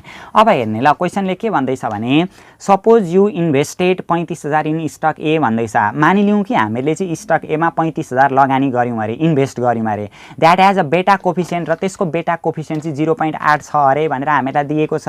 An rupee 40,000 in stock B भनेको स्टक बीमा 40,000 हामीले लगानी गऱ्यौँ अरे र त्यसको बेटा कोफिसियन्ट चाहिँ हामीलाई 1.4 दिएको छ अरे। What is your portfolio beta भन्दैछ र तपाईँको बेटा पोर्टफोलियो कति हुन्छ त्यो पत्ता लगाउनु भन्दैछ। अब यसरी नि कुनै पनि स्टकहरूमा यति लगानी गरेको छ, अर्को स्टकमा यति लगानी गरेको छ भनेर हामीलाई लगानी गरेको एमाउन्ट दिएको छ भने नि त्यसको आधारमा सबैभन्दा सुरुमा हामीले वेट निकाल्नु पर्ने हुन्छ। त्यो एमाउन्ट लगानी गरेको एमाउन्टको आधारमा फर्स्टमा हामीले वेट पत्ता लगाउनु पर्ने हुन्छ। अहिले यो क्वेसनमा हामीले हेर्यौँ भने हामीले स्टक एमा 35,000 लगानी गरेका छौँ, स्टक बीमा 40,000 लगानी गरेका छौँ। यसरी कुनै पनि स्टकमा गरेको लगानीको एमाउन्ट हामीलाई दिन्छ भने जहिले पनि सुरुमा हामीले त्यसको आधारमा वेट निकाल्नु पर्ने हुन्छ। अब यसलाई पनि क्वेसनले दुई तरिकाबाट भनिदिन्छ क्या। कहिलेकाहीँ चाहिँ हामीलाई क्वेसनले के भनिदिन्छ भने 40% चाहिँ स्टक एमा लगानी गरेको छ, बाँकी रहेको 60% चाहिँ स्टक बीमा लगानी गरेको छ भनिदिन्छ। यसरी कुनै स्टकमा गरेको लगानी चाहिँ पर्सेन्टेजमा हामीलाई दिएको छ नि त्यो डाइरेक्ट हामीहरूको वेट हुन्छ। जस्तै 40% स्टक एमा लगानी गरेको छ भने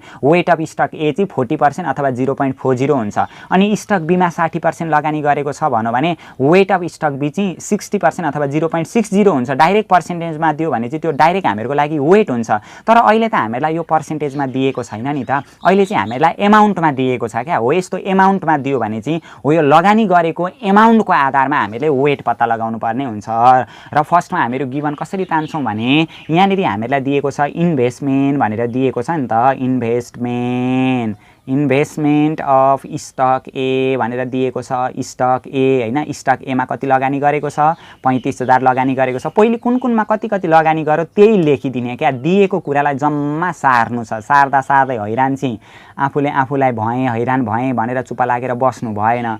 मात्र सार्नलाई चाहिँ हामीले दिगदार मानेनौँ भने मिल्दै जान्छ। भने टोटल हामीले गरेको लगानी कति रहेछ 75,000 रहेछ टोटल इन्भेस्टमेन्ट भयो क्या। यो चाहिँ हामीहरूको इन्भेस्टमेन्ट चाहिँ कति रहेछ 75,000। अब हामीले वेट निकाल्नु पर्यो, ए को वेट निकाल्नु पर्यो, त्यही भएर वेट भनेर लेखिदिन्छौँ हामीहरू। वेट अफ स्टक ए भनेर लेखिदिन्छौँ। वेटलाई डब्लुले डिनोट गरिन्छ, ए को वेट हामीहरू निकाल्दैछौँ। जहिले पनि वेट निकाल्नका लागि नि जुन त्यो इन्डिभिजुअल रूपमा गरेको इन्भेस्टमेन्ट हो,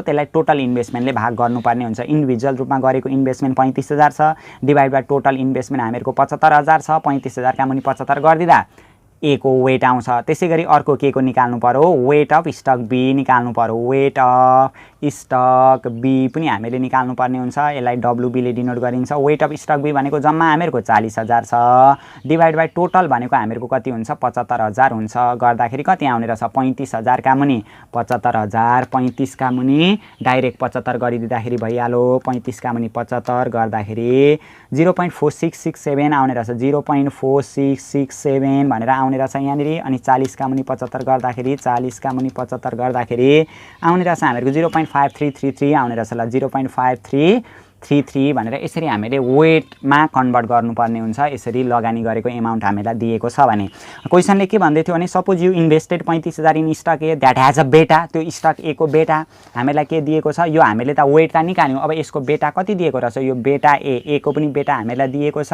बी को पनि बेटा हामीलाई दिएको छ, त्यही छेउछेउमै लेखिदिँदाखेरि भरे सजिलो हुन्छ। ए को बेटा 0.8 दिएको छ हामीलाई, त्यसै गरी बी को बेटा हामीलाई कति दिएको छ 1.4 भनेर दिएको छ र यसको आधारमा हामीलाई के निकाल्नु भन्दैछ भने what is your portfolio beta भन्दैछ।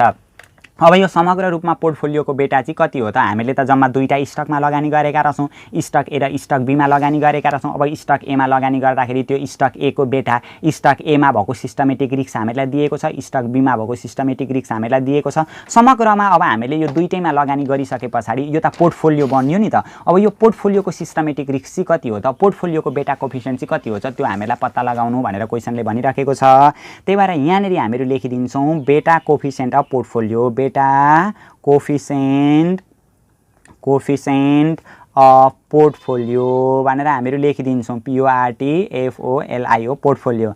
बेटा कोफिसिएन्ट अफ पोर्टफोलियो भनेको त ए र बीमा हामीले लगानी गरेर बनाएका छौँ, त्यही भएर एबी भनेर यसरी लेखिदिने इजिकल टु वाट भनेर लेखिदिने, अथवा पोर्टफोलियो एबी भनेर नलेखेर बेटा पीले डिनोट गर्दाखेरि पनि हुन्छ ल। बेटा कोफिसिएन्ट अफ पोर्टफोलियो एबी भनेर हामीले लेख्दाखेरि अब बेटा कोफिसिएन्ट अफ पोर्टफोलियो एबी निकाल्ने फर्मुला के हो, WA इन्टु बेटा ए प्लस WB इन्टु बेटा बी, यही फर्मुला त हो हामीले होइन युज गर्ने भनेको फर्स्ट क्लासमा पनि हामीले डिस्कस गरेका थियौँ। बेटा पोर्टफोलियो निकाल्ने WA इन्टु बेटा ए प्लस WB इन्टु बेटा बी प्लस WC इन्टु बेटा सी प्लस WD इन्टु बेटा बी, जतिवटा स्टक दिएको छ त्यो हामीले त्यो वेटसित बेटालाई गुणा गर्दै जोड्दै जानुपर्ने हुन्थ्यो। अब गर्दाखेरि यहाँनिर कति आयो, WA भनेको एमा ए को वेट भनेको हामीहरूको 0.4667 हुन्छ इन्टु बेटा ए भनेको हामीहरूको 0.8 दिएकै छ प्लस WB भनेको हामीलाई कति दिएको छ वेट यसको 0.5333 इन्टु 1.4 हामीलाई दिएको, सक्यो त यो। अब कति सजिलो, 1.4 प्लस अर्को यतापट्टि 0.8, कति सजिलो हो छ्या, 0.4667 गर्दाखेरि आउँछ हामीहरूको टोटल 1.12 आउने रहेछ ल। 1.12 त्यो 00 भनेको छ त्यो उताको त लेखिराख्नुपर्ने अनिवार्यता पनि केही हामीहरूको लागि छैन। 1.12 यो पनि सकियो। अब अर्को क्वेसनमा हामीहरू जान्छौँ 2075 क्वेसन नम्बर 7 मा सोधेको रहेछ। सबै क्वेसन सजिला छन् क्या। 2075 क्वेसन नम्बर 7 मा सोधेको रहेछ। यसको सोलुसन हामीहरू गर्दैछौँ।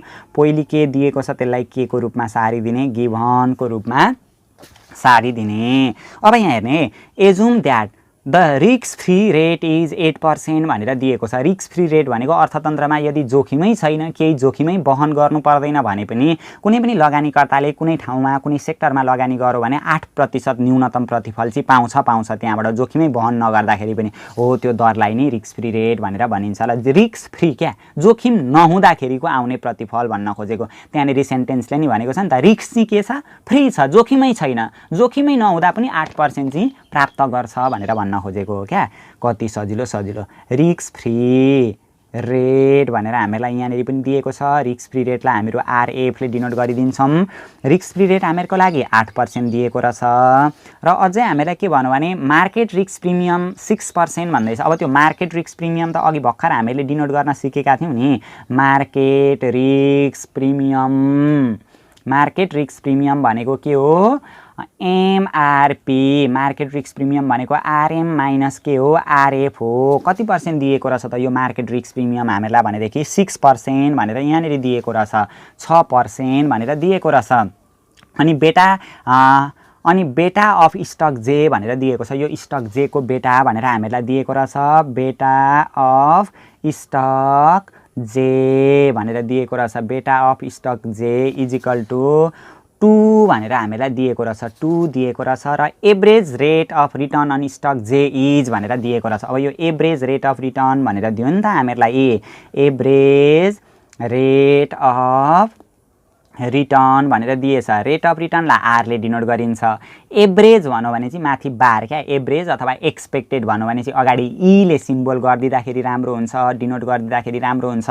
एभरेज रेट अफ रिटर्न भनेको आर, एभरेज भनौँ भने माथि बार, सकिँदा हालो मिन जस्तो क्या। मिन भनेको एक्सको बार हुन्थ्यो नि, रेट अफ रिटर्नको एभरेज भनौँ भने आरको माथि बार हुन्छ क्या। यो स्टक जे को कति दिएको रहेछ त हामीलाई एभरेज रेट अफ रिटर्न भनेर 18% भनेर यसरी दिएको रहेछ, 18% भनेर दिएको रहेछ।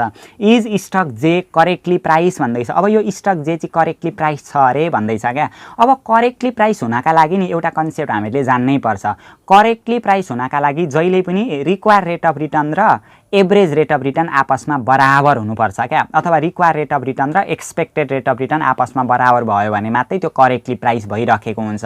तर त्यो आपसमा तलमाथि भएको छ भने करेक्टली प्राइस हुँदैन, त्यतिखेर अन्डर प्राइस र ओभर प्राइसको अवस्था त्यहाँनिर जेनेरेट हुन्छ क्या। त्यही भएर अब यहाँ हामीलाई के भनौँ भने स्टक जे करेक्टली प्राइस, स्टक जे चाहिँ करेक्टली प्राइस छ अरे त। अब यो स्टक जे करेक्टली प्राइस छ कि छैन भनेर चेक गर्नका लागि जहिले पनि हामीलाई दुईटा भ्यालु चाहिन्छ, एउटा रिक्वायर रेट अफ रिटर्न चाहिन्छ, अर्को एभरेज रेट अफ रिटर्न चाहिन्छ। एभरेज रेट अफ रिटर्न त हामीलाई क्वेसनले दिएकै छ भने अर्को प्रोसेसमा हामीलाई अब यहाँ के चाहिने रहेछ, रिक्वायर रेट अफ रिटर्न चाहिने रहेछ। अनि त्यो जुन रिक्वायर रेट अफ रिटर्न निस्किन्छ, निस्केको रिक्वायर रेट अफ रिटर्न र एभरेज रेट अफ रिटर्न आपसमा बराबर छ भने करेक्टली प्राइस हुन्छ, नत्र भने हुँदैन, कि त ओभर प्राइस हुन्छ कि त अन्डर प्राइस हुन्छ। त्यो कन्डिसन पनि अब हामीले यहाँनिर चेक गर्छौँ। त्यही भएर first we calculate require rate of return भनेर निकालिदिने, FIRST फर्स्ट वे क्यालकुलेट हामीले के निकाल्नु पर्ने रहेछ, require rate of return, required rate of return. पहिले चाहिँ हामीले रिक्वायर रेट अफ रिटर्न पत्ता लगाउनु पर्ने रहेछ। Require rate of return on stock जे। अब रिक्वायर रेट अफ रिटर्न भनेको त्यही क्यापिटल एसिड्स प्राइसिङ मोडेल अन्तर्गत रहेर हामीले निकाल्नु पर्ने हुन्छ। आरएफ प्लस अघि पनि हामीले डिस्कस गरेका थियौँ,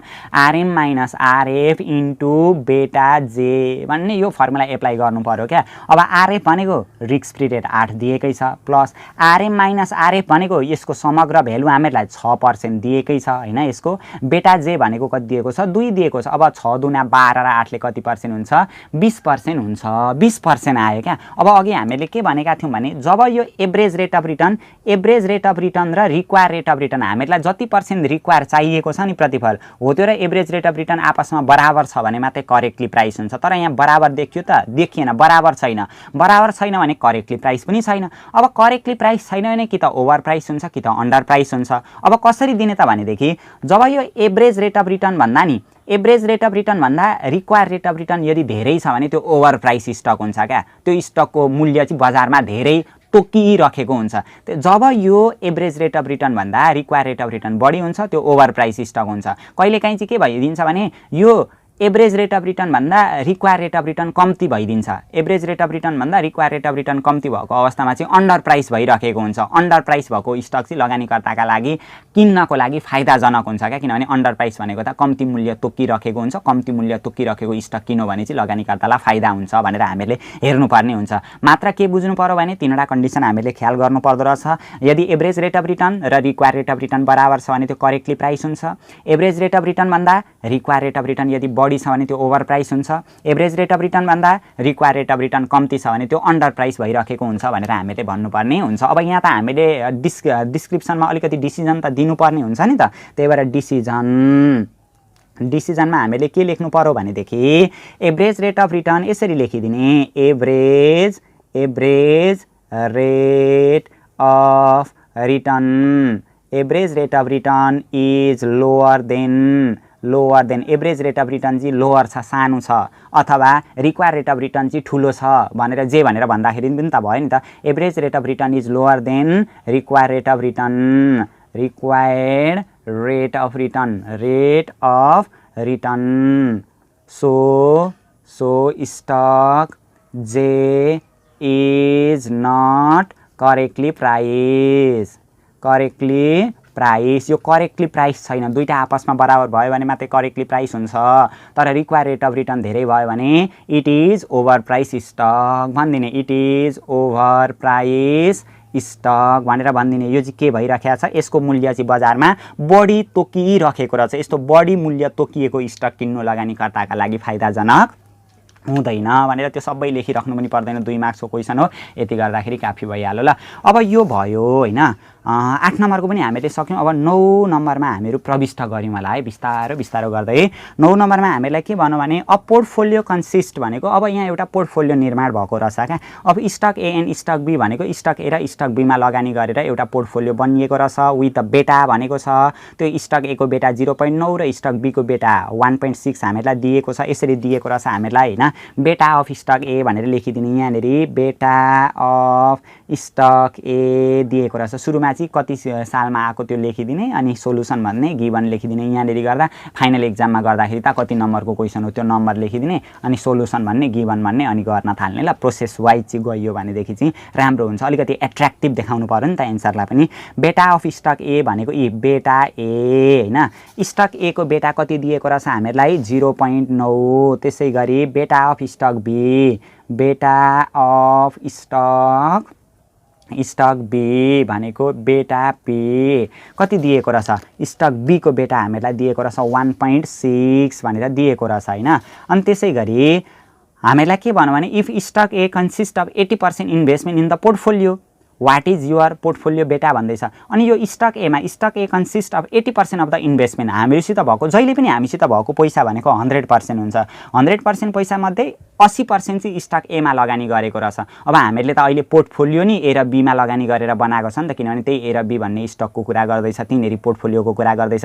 त्यही भएर हामीसित भएको पैसा मध्ये 80% चाहिँ एमा लगानी गरेको रहेछ। जम्मा 100% मा 80 एमा लगानी गर्यो भने बाँकी रहेको 20% चाहिँ बीमा लगानी गरेको रहेछ। त्यही भएर यसरी डाइरेक्ट पर्सेन्टेजमा लगानी गरेको कुरा दिन्छ भने त्यो वेट अफ स्टक ए भनेर लेख्नुपर्ने हुन्छ। ल stock A weight of stock एलाई WA ले डिनोट गरिन्छ। कति पर्सेन्ट रहेछ वेट अफ स्टक ए, एमा गरेको लगानी 80%, 80% भनेको 0.80 भने वेट अफ स्टक बी कति रहेछ वेट अफ स्टक बी भनेको WB 100 मा 80 घटाउँदाखेरि कति 20% अथवा 0.20। यसरी वेटलाई चाहिँ 0 पोइन्टमा लगेर गरिदिने। यति यो हामीलाई क्वेसनले छर्लङ्ग रूपमा दिएको छ। हामीलाई केही गाह्रो अप्ठ्यारो असजिलो यहाँनिर यहाँसम्म भएन। कोही कोही बेला हामीलाई यसरी डाइरेक्ट पर्सेन्टेजमा यति लगानी गरेको छ नभनेर एमाउन्टमा दिँदाखेरि त्यसको आधारमा हामीले वेट पत्ता लगाउनु पर्ने रहेछ। त्यो पनि कुरा आजको क्लासबाट हामीले अघि भर्खरै सिक्यौँ पनि। र यसको आधारमा what will be the portfolio beta भन्दैछ। अब बेटा पोर्टफोलियो हामीले निकाल्नु पर्ने रहेछ। त्यही भएर बेटा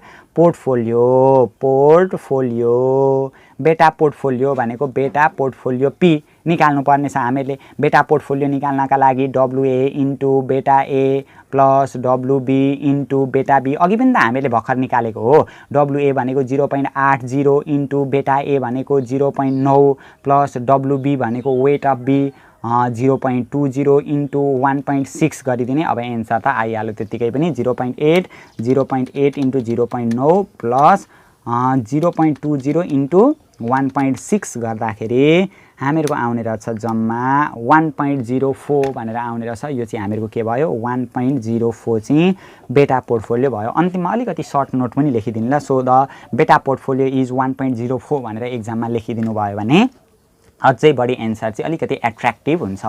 एन्सरमा पनि अलिकति एट्र्याक्टिभनेस आउँछ क्या, चाहिन्छ नि त अलिकति। त्यही भएर त्यो पनि लेखिदिनु होला। ल हामीले यो 2 मार्क्स कोटाका जुन ओल्ड इज गोल्डमा दिएका प्रब्लम थिए यिनीहरूलाई सल्भ गरिसक्यौँ।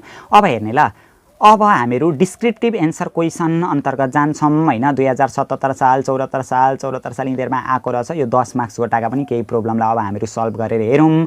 क्वेसनले के भन्दैछ यो 2077 क्वेसन नम्बर 12 मा दिएको रहेछ। फर्स्ट हामीहरू यही प्रब्लमलाई सल्भ गर्न सिक्यौँ। 2077 क्वेसन नम्बर 12 मा आएको रहेछ। अब यो झनै सजिलो हुन्छ क्या।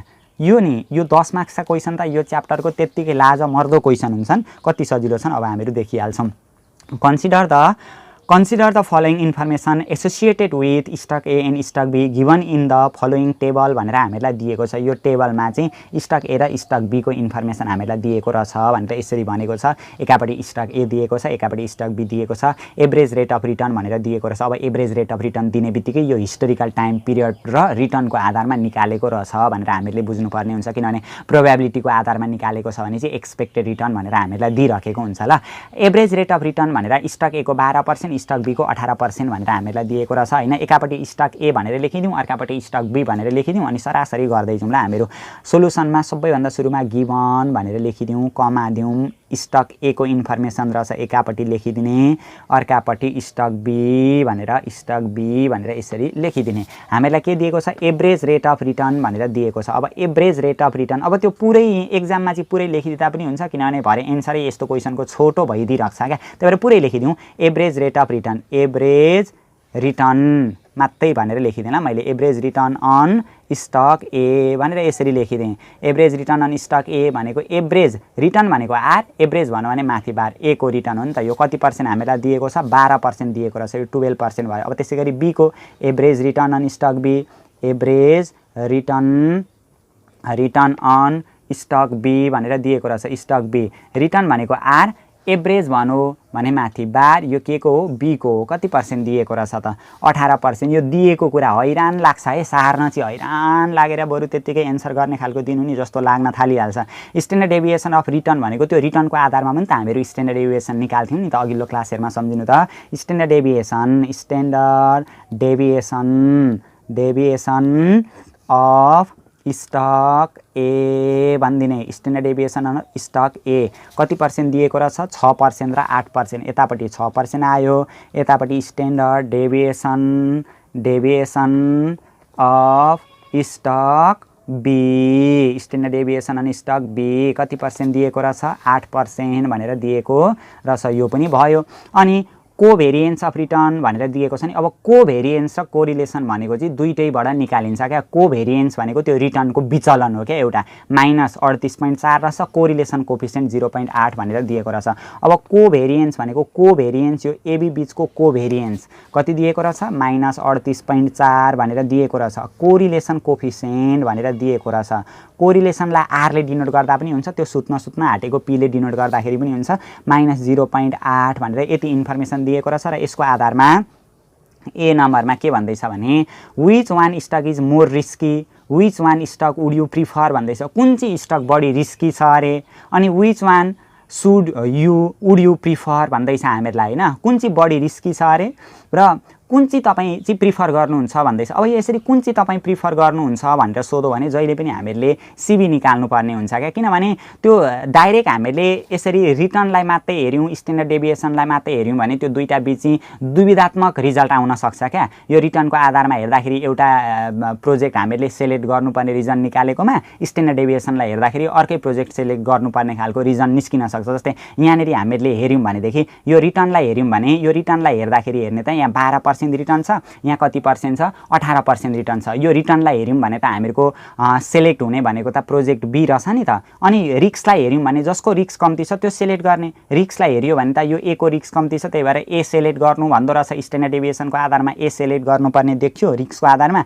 रिटर्नको आधारमा बी सेलेक्ट गर्नुपर्ने देखियो। त्यही भएर यसरी डाइरेक्ट हामीले एभरेज रिटर्न र स्ट्यान्डर्ड डेभिएसनलाई नि मात्रै हेऱ्यौँ भने चाहिँ यो दुईटा बिच दुविधात्मक रिजल्ट देखा पर्न सक्छ। त्यही भएर कुन प्रोजेक्ट चाहिँ सेलेक्ट गर्ने भन्ने कुरा चाहिँ फाइनल डिसिजन चाहिँ हामीहरूलाई सिबीले दिन्छ, यानि कि कोफिसिएन्ट अफ भेरिएसनले दिन्छ। त्यही भएर which one stock is more risky भनेको छ। अब कोफिसिएन्ट अफ भेरिएसनले चाहिँ रिस्क पर युनिट अफ रिटर्नको मेजर गर्छ क्या, एक युनिट रिटर्नभित्र कति रिस्क छ भन्ने कुराको मेजर गर्छ क्या। जसको कोफिसिएन्ट अफ भेरिएसन धेरै आउँछ त्यो बढी रिस्की हुन्छ, जसको थोरै आउँछ त्यो कम्ती रिस्की हुन्छ। त्यही भएर सुरुमा हामीले कोफिसिएन्ट अफ भेरिएसन निकाल्दिने, त्यहाँबाट कुन चाहिँ रिस्की रहेछ भन्ने कुरा पत्ता लगाउन सकिहालिन्छ।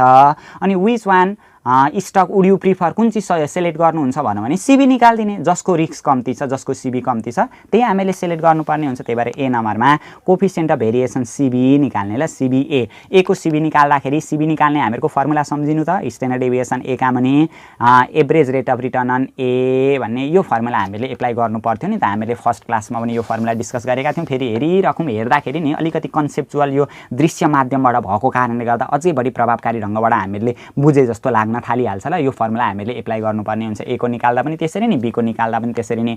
कति दिएको छ भनेदेखि 6 का मुनि 12 गर्दाखेरि कति आउने रहेछ त जम्मा हामीहरूको 0.50 भनेर आउँछ होला यहाँनिर 6 लाई 12 ले भाग गर्दाखेरि। अब यतापट्टि निकाल्दिने CV coefficient of variation of B निकाल्नका लागि त्यही अघिकै जस्तो स्ट्यान्डर्ड डेभिएसन अफ बी का मुनि एभरेज रिटर्न अन बी भनेर लेखिदिने। स्ट्यान्डर्ड डेभिएसन अन बी कति आएको छ हामीहरूको 8 का मुनि 18, 8 का मुनि 18 भनेको कति आउँछ 8 का मुनि 18 भनेर गर्दाखेरि 0.44 आउने रहेछ, 0.4444 भनेर आउने रहेछ। अब कुन चाहिँ रिस्की रहेछ त स्टक रिस्की भनेको त ए रिस्की रहेछ नि त। अघि सरसरी हेर्दा त हामीहरूको यता लेस रिस्की देखिराखेको थियो, यता लेस रिस्की देखिएको थियो नि त। तर कोफिसिएन्ट अफ भेरिएसनले नि हामीलाई एक्ज्याक्ट रिजल्ट दिन्छ क्या। त्यही भएर कोफिसिएन्ट अफ भेरिएसन कसको धेरै आयो त? ए को धेरै आएको कारणले गर्दा ए चाहिँ बढी रिस्की रहेछ। यो 0.44 मात्रै छ, 0.44, 45, 46, 47, 48, 49 अनि 0.50 अनि मात्रै पुग्छ भने यसमा बढी छ नि त कोफिसिएन्ट अफ भेरिएसन। जसमा कोफिसिएन्ट अफ भेरिएसन धेरै छ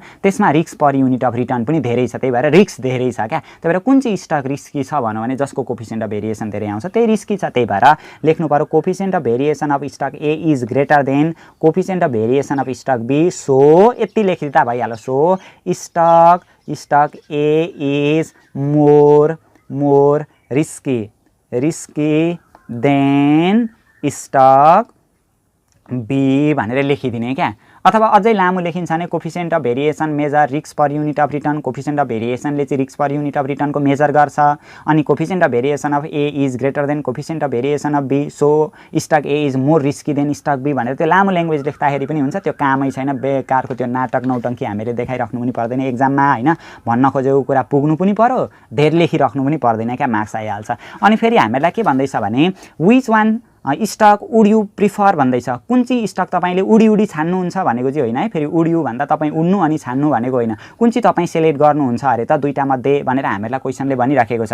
कुन चाहिँ सेलेक्ट गर्नुहुन्छ भन्दाखेरि अब जसको रिस्क कम्ती छ, कम्ती रिस्क आएको सेलेक्ट गर्ने हो नि त। सेलेक्ट त जोखिम धेरै आएको त राम्रो हुँदैन, कम्ती जोखिम आएको राम्रो हो नि त। त्यही भएर कुनमा कम्ती जोखिम छ त भने जोखिम त बीमा कम्ती छ नि त। त्यही भएर हामीहरू के सेलेक्ट गर्छौँ? यो स्टक बीलाई सेलेक्ट गर्छौँ भनेर भनिदिनु पर्यो ल। We should select stock B because किन? Because risk per unit of return on stock B is lower. एक युनिटमा जुन रिटर्न हुन्छ नि त्यहाँभित्र भएको रिस्क चाहिँ यसमा 0.44 मात्रै छ, रिस्क कम्ती रहेछ। तर यसमा चाहिँ रिस्क धेरै बेयर गर्नुपर्छ लगानीकर्ताले। त्यही भएर हामीहरूले कुन सेलेक्ट गर्नुपर्ने रहेछ? बी सेलेक्ट गर्नुपर्ने रहेछ भनेर हामीले लेख्नु पर्यो ल। Risk per unit of return चाहिँ यहाँ कम्ती भएको कारणले गर्दा भनेर भनिदिने। यो पनि सक्यो।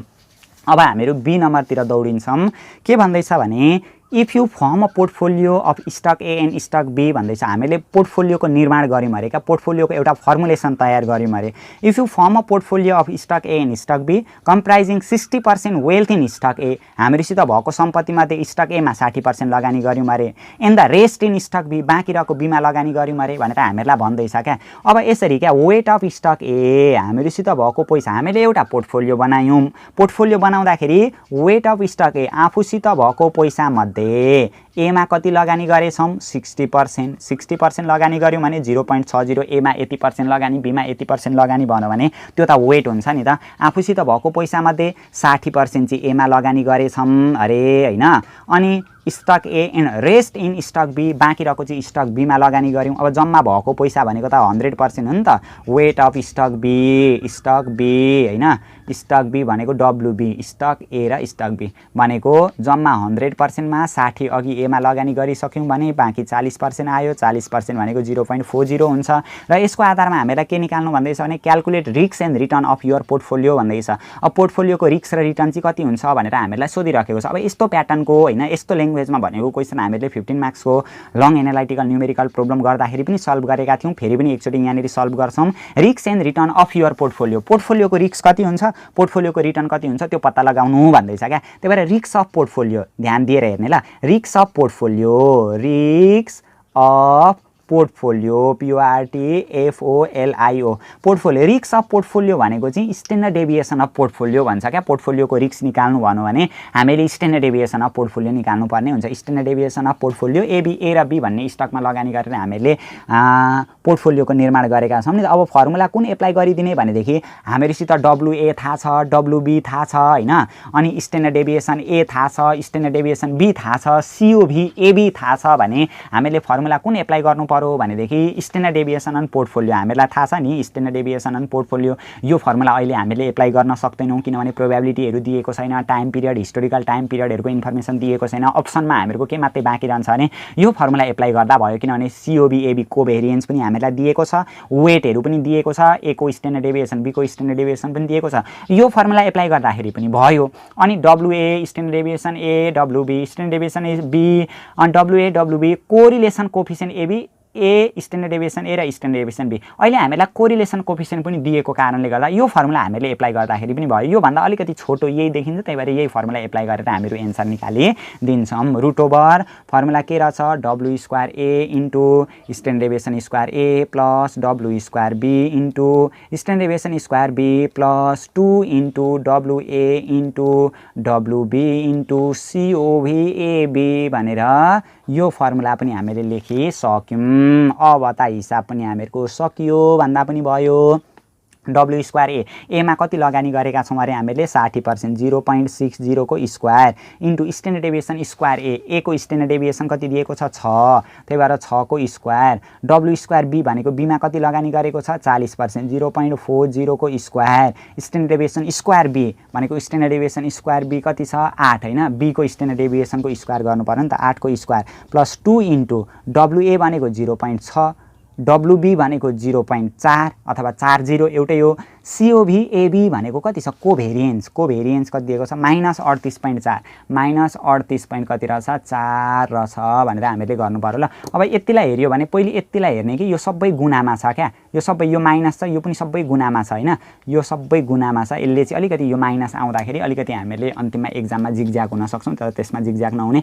अब सल्भ कसरी गर्ने 0.6 को स्क्वायर इन्टु फेरि 6 को स्क्वायर फेरि प्लस अनि 0.4 को स्क्वायर 0.4 को स्क्वायर इन्टु फेरि 8 को पनि स्क्वायर फेरि अब यहाँ हेर्नेलाई यसलाई चाहिँ विचार गर्नु पर्यो माइनस प्लस के हुन्छ यो सबै गुणामा छ नि त प्लस माइनस के हुन्छ प्लस माइनस जहिले पनि माइनस हुन्छ हामीलाई यो साइन त थाहा छ नि यो साइन चाहिँ थाहा हुनु पर्यो है प्लस इन्टु प्लस जहिले पनि प्लस हुन्छ माइनस इन्टु माइनस पनि प्लसै हुन्छ दुईटा सेम साइन आयो भने त्यो पोजिटिभ हुन्छ क्या माइनस माइनस आयो भने पनि प्लस हुन्छ तर एउटा प्लस छ अर्को माइनस छ भने यो माइनस हुन्छ एउटा माइनस छ अर्को प्लस छ भने त्यो के हुन्छ माइनस हुन्छ हो यस्तो मल्टिप्लिकेसन अफ साइन चाहिँ हामीले ख्याल गर्नुपर्ने हुन्छ ल अब यहाँनिर हेर्ने त यहाँ प्लस आयो यो त सबै मल्टिप्लाई छ माइनस प्लस माइनस के हुने रहेछ माइनस हुने रहेछ नि त त्यही भएर 8 को स्क्वायरसम्म हामीहरू गरेका छौँ यहाँनिर माइनस हुने रहेछ हैन अनि 2 इन्टु 0.6 इन्टु 0.4 अनि फेरि इन्टु 38 पॉइंट कति हुने रहेछ 4 गर्दाखेरि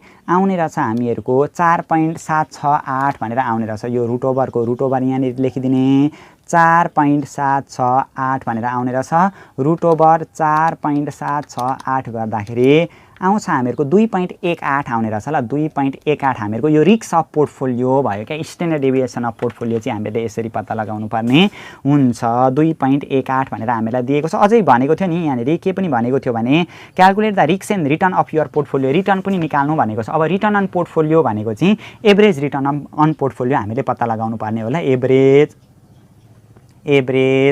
return on portfolio average return भनेको आर एभरेज भनेको बार पोर्टफोलियो भनेको त्यो ए र बी मा लगानी गरेर भएको छ अब एभरेज रिटर्न अन पोर्टफोलियो हामीले निकाल्नका लागि फर्मुला के छ त एक्सपेक्टेड अथवा एभरेज रिटर्न अन पोर्टफोलियो अहिले यो एप्लाई गर्न सक्दैनौं किनभने प्रोबेबिलिटीहरु दिएको छैन टाइम पिरियडहरु हामीलाई दिएको छैन हामीहरुको अप्सनमा त यही एउटै मात्रै छ W A expect average return on A डब्ल्युबी average return on B weight पनि दिएको छ ए को एभरेज रिटर्न र बी को एभरेज रिटर्न पनि हामीलाई दिएको छ नि त त्यही भएर यो फर्मुला हामीले एप्लाई गर्नुपर्ने हुन्छ W A into average return on A plus W B into average return on B भन्ने अब डब्ल्युए मा हामीले लगानी गरेको 0.60 छ एभरेज रिटर्न अन ए भनेको कति दिएको छ हामीलाई 12 दिएको छ यहाँनिर यो 12 आइहाल्यो प्लस डब्ल्युबी भनेको बी मा गरेको लगानी 0.40 छ एभरेज रिटर्न अन बी भनेर हामीलाई कति दिएको छ एभरेज रिटर्न अन बी भनेको कति दिएको छ 18% दिएको रहेछ यहाँ 18 हामीहरुको आइहाल्यो गर्दाखेरि 12 छका 72 7.2 प्लस 18 इन्टु 4 कति हुन्छ 18 चौको 0.4 इन्टु 18 0.4 इन्टु 18 गर्दाखेरि आउँछ हामीहरुको 7.2 फेरि यतापटि पनि 7.2 गर्दाखेरि 7 ले 14 पॉइंट कति आउने रहेछ 4% चाहिँ हामीहरुको एभरेज रिटर्न आउने रहेछ के को पोर्टफोलियोको आउने रहेछ त्यो पनि हामीले गरिसक्यौँ यो पनि सक्यो होला ए र बी को सक्यो अब सी नम्बरमा के भनेको छ फेरि त्यो सी नम्बरको पनि सल्भ गरिहालौँ सजिलो भनेको छ जे भने पनि assume risk free rate and market return भनेर हामीलाई दिएको रहेछ रिस्क फ्री रेट हामीलाई दिएको रहेछ रिस्क फ्री रेट भनेर दिएको रहेछ रिस्क फ्री रेट भनेको आरएफ हो कति पर्सेन्ट दिएको रहेछ त हामीलाई risk free rate and market return 8 र 15 दिएको रहेछ 8% दिएको रहेछ अर्को मार्केट रिटर्न भनेर दिएको रहेछ market return market risk premium दिन्थ्यो नि अघि अहिले चाहिँ मार्केट रिटर्नै दियो रिटर्न अन मार्केट भनेर दियो मार्केट रिस्क प्रिमियम भनेको चाहिँ के हुन्थ्यो एमआरपी भनेर हामीले लेख्थ्यौँ नि त अहिले मार्केट रिटर्न कति पर्सेन्ट 15% भनेर हामीलाई दिएको रहेछ अनि फेरि के भन्नु भने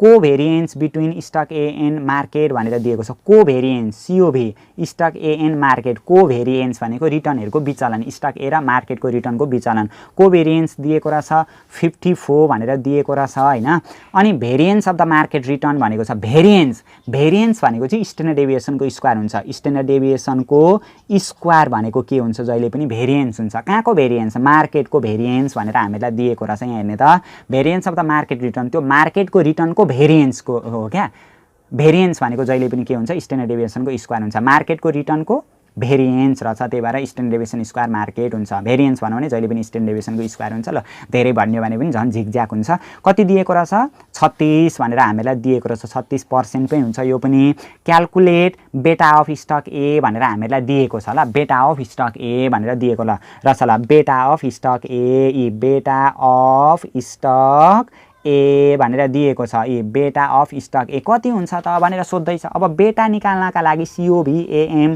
divided by standard deviation square market यो हो नि त फर्मुला भनेको त्यही भएर COVAM भनेको 54 दिएकै छ स्ट्यान्डर्ड डेभिएसन स्क्वायर मार्केट भनेको 36 भनेर हामीलाई सकिएन त अनि पुरै स्ट्यान्डर्ड डेभिएसन स्क्वायर मार्केटकै भ्यालु हामीलाई दिएकै छ 54 का मुनि कति हुने रहेछ 36 गर्दाखेरि हामीहरुको 1.5 भनेर आउने रहेछ यो चाहिँ हामीहरुको स्टक ए को बेटा भयो क्या अब मार्केटको बेटा त जहिले पनि 1 हुन्छ हामीले अघिल्लो क्लासदेखि छलफल गर्दै आइराखेका हौं मार्केटको बेटा कहिलेकाहीँ हामीलाई क्वेशनले दिन्छ डाइरेक्ट 1 नै भनेर केही कामको लागि प्रयोग हुन सक्छ त्यो त्यहाँनेरि हुने खालको कन्डिसन हामीलाई दिएको हुन सक्छ र कहिलेकाहीँ चाहिँ हामीलाई कति हो मार्केटको बेटा भनिदिन्छ अलमल्लमा पार्दिन्छ अब मार्केटको बेटा कति हो भनेर सोध्यो भने 1 भनेर लेख्नु पर्यो त्यहाँ फर्दर क्याल्कुलेसन हामीले त्यहाँनेरि केही गरिराख्नु पर्दैन किनभने मार्केटको बेटा जहिले पनि 1 हुन्छ यो हामीले निकाल्यौं बेटा निकाल्यौं 1.5 निकाल्यौं अनि calculate beta of stock A what is the required rate of return on stock A भन्दैछ अब रिक्वायर्ड रेट अफ रिटर्न कति हुन्छ स्टक ए को त्यो पत्ता लगाउनु भन्दैछ फेरि required rate of return on stock ए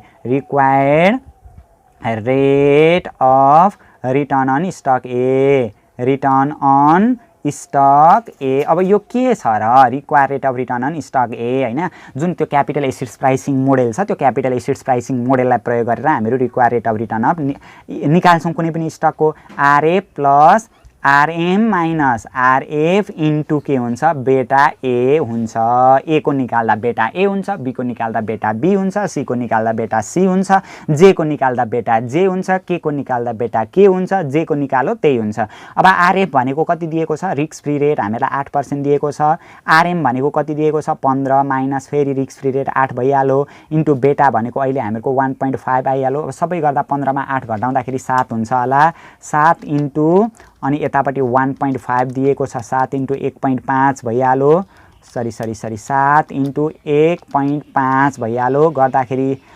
10.5 आउने रहेछ 10.5 र 8 ले 18.5 चाहिँ हामीहरुको के रहेछ required rate of return on stock A रहेछ भनेर हामीले निकाल्नु पर्ने लेख्नु पर्ने हुन्छ so the required rate of return on stock A is के भन्दिने 18.5% भनेर लेखिदिने त्यति गर्ने बित्तिकै हामीहरुको इति श्री गोविन्दाय नमः नमः भनेर प्रब्लम पनि सकिन्छ अब अर्को प्रब्लम गर्दाखेरि अहिले यहाँनेरि समयले भ्याइदैन होला अलिक हैन अर्को प्रब्लम जुन हामीहरुको 11 नम्बर छन् 11 नम्बर देखि तलका पनि प्रत्येक प्रब्लम हामीहरु आगामी आउने क्लासमा सबैलाई सल्भ गर्दै जानेछौं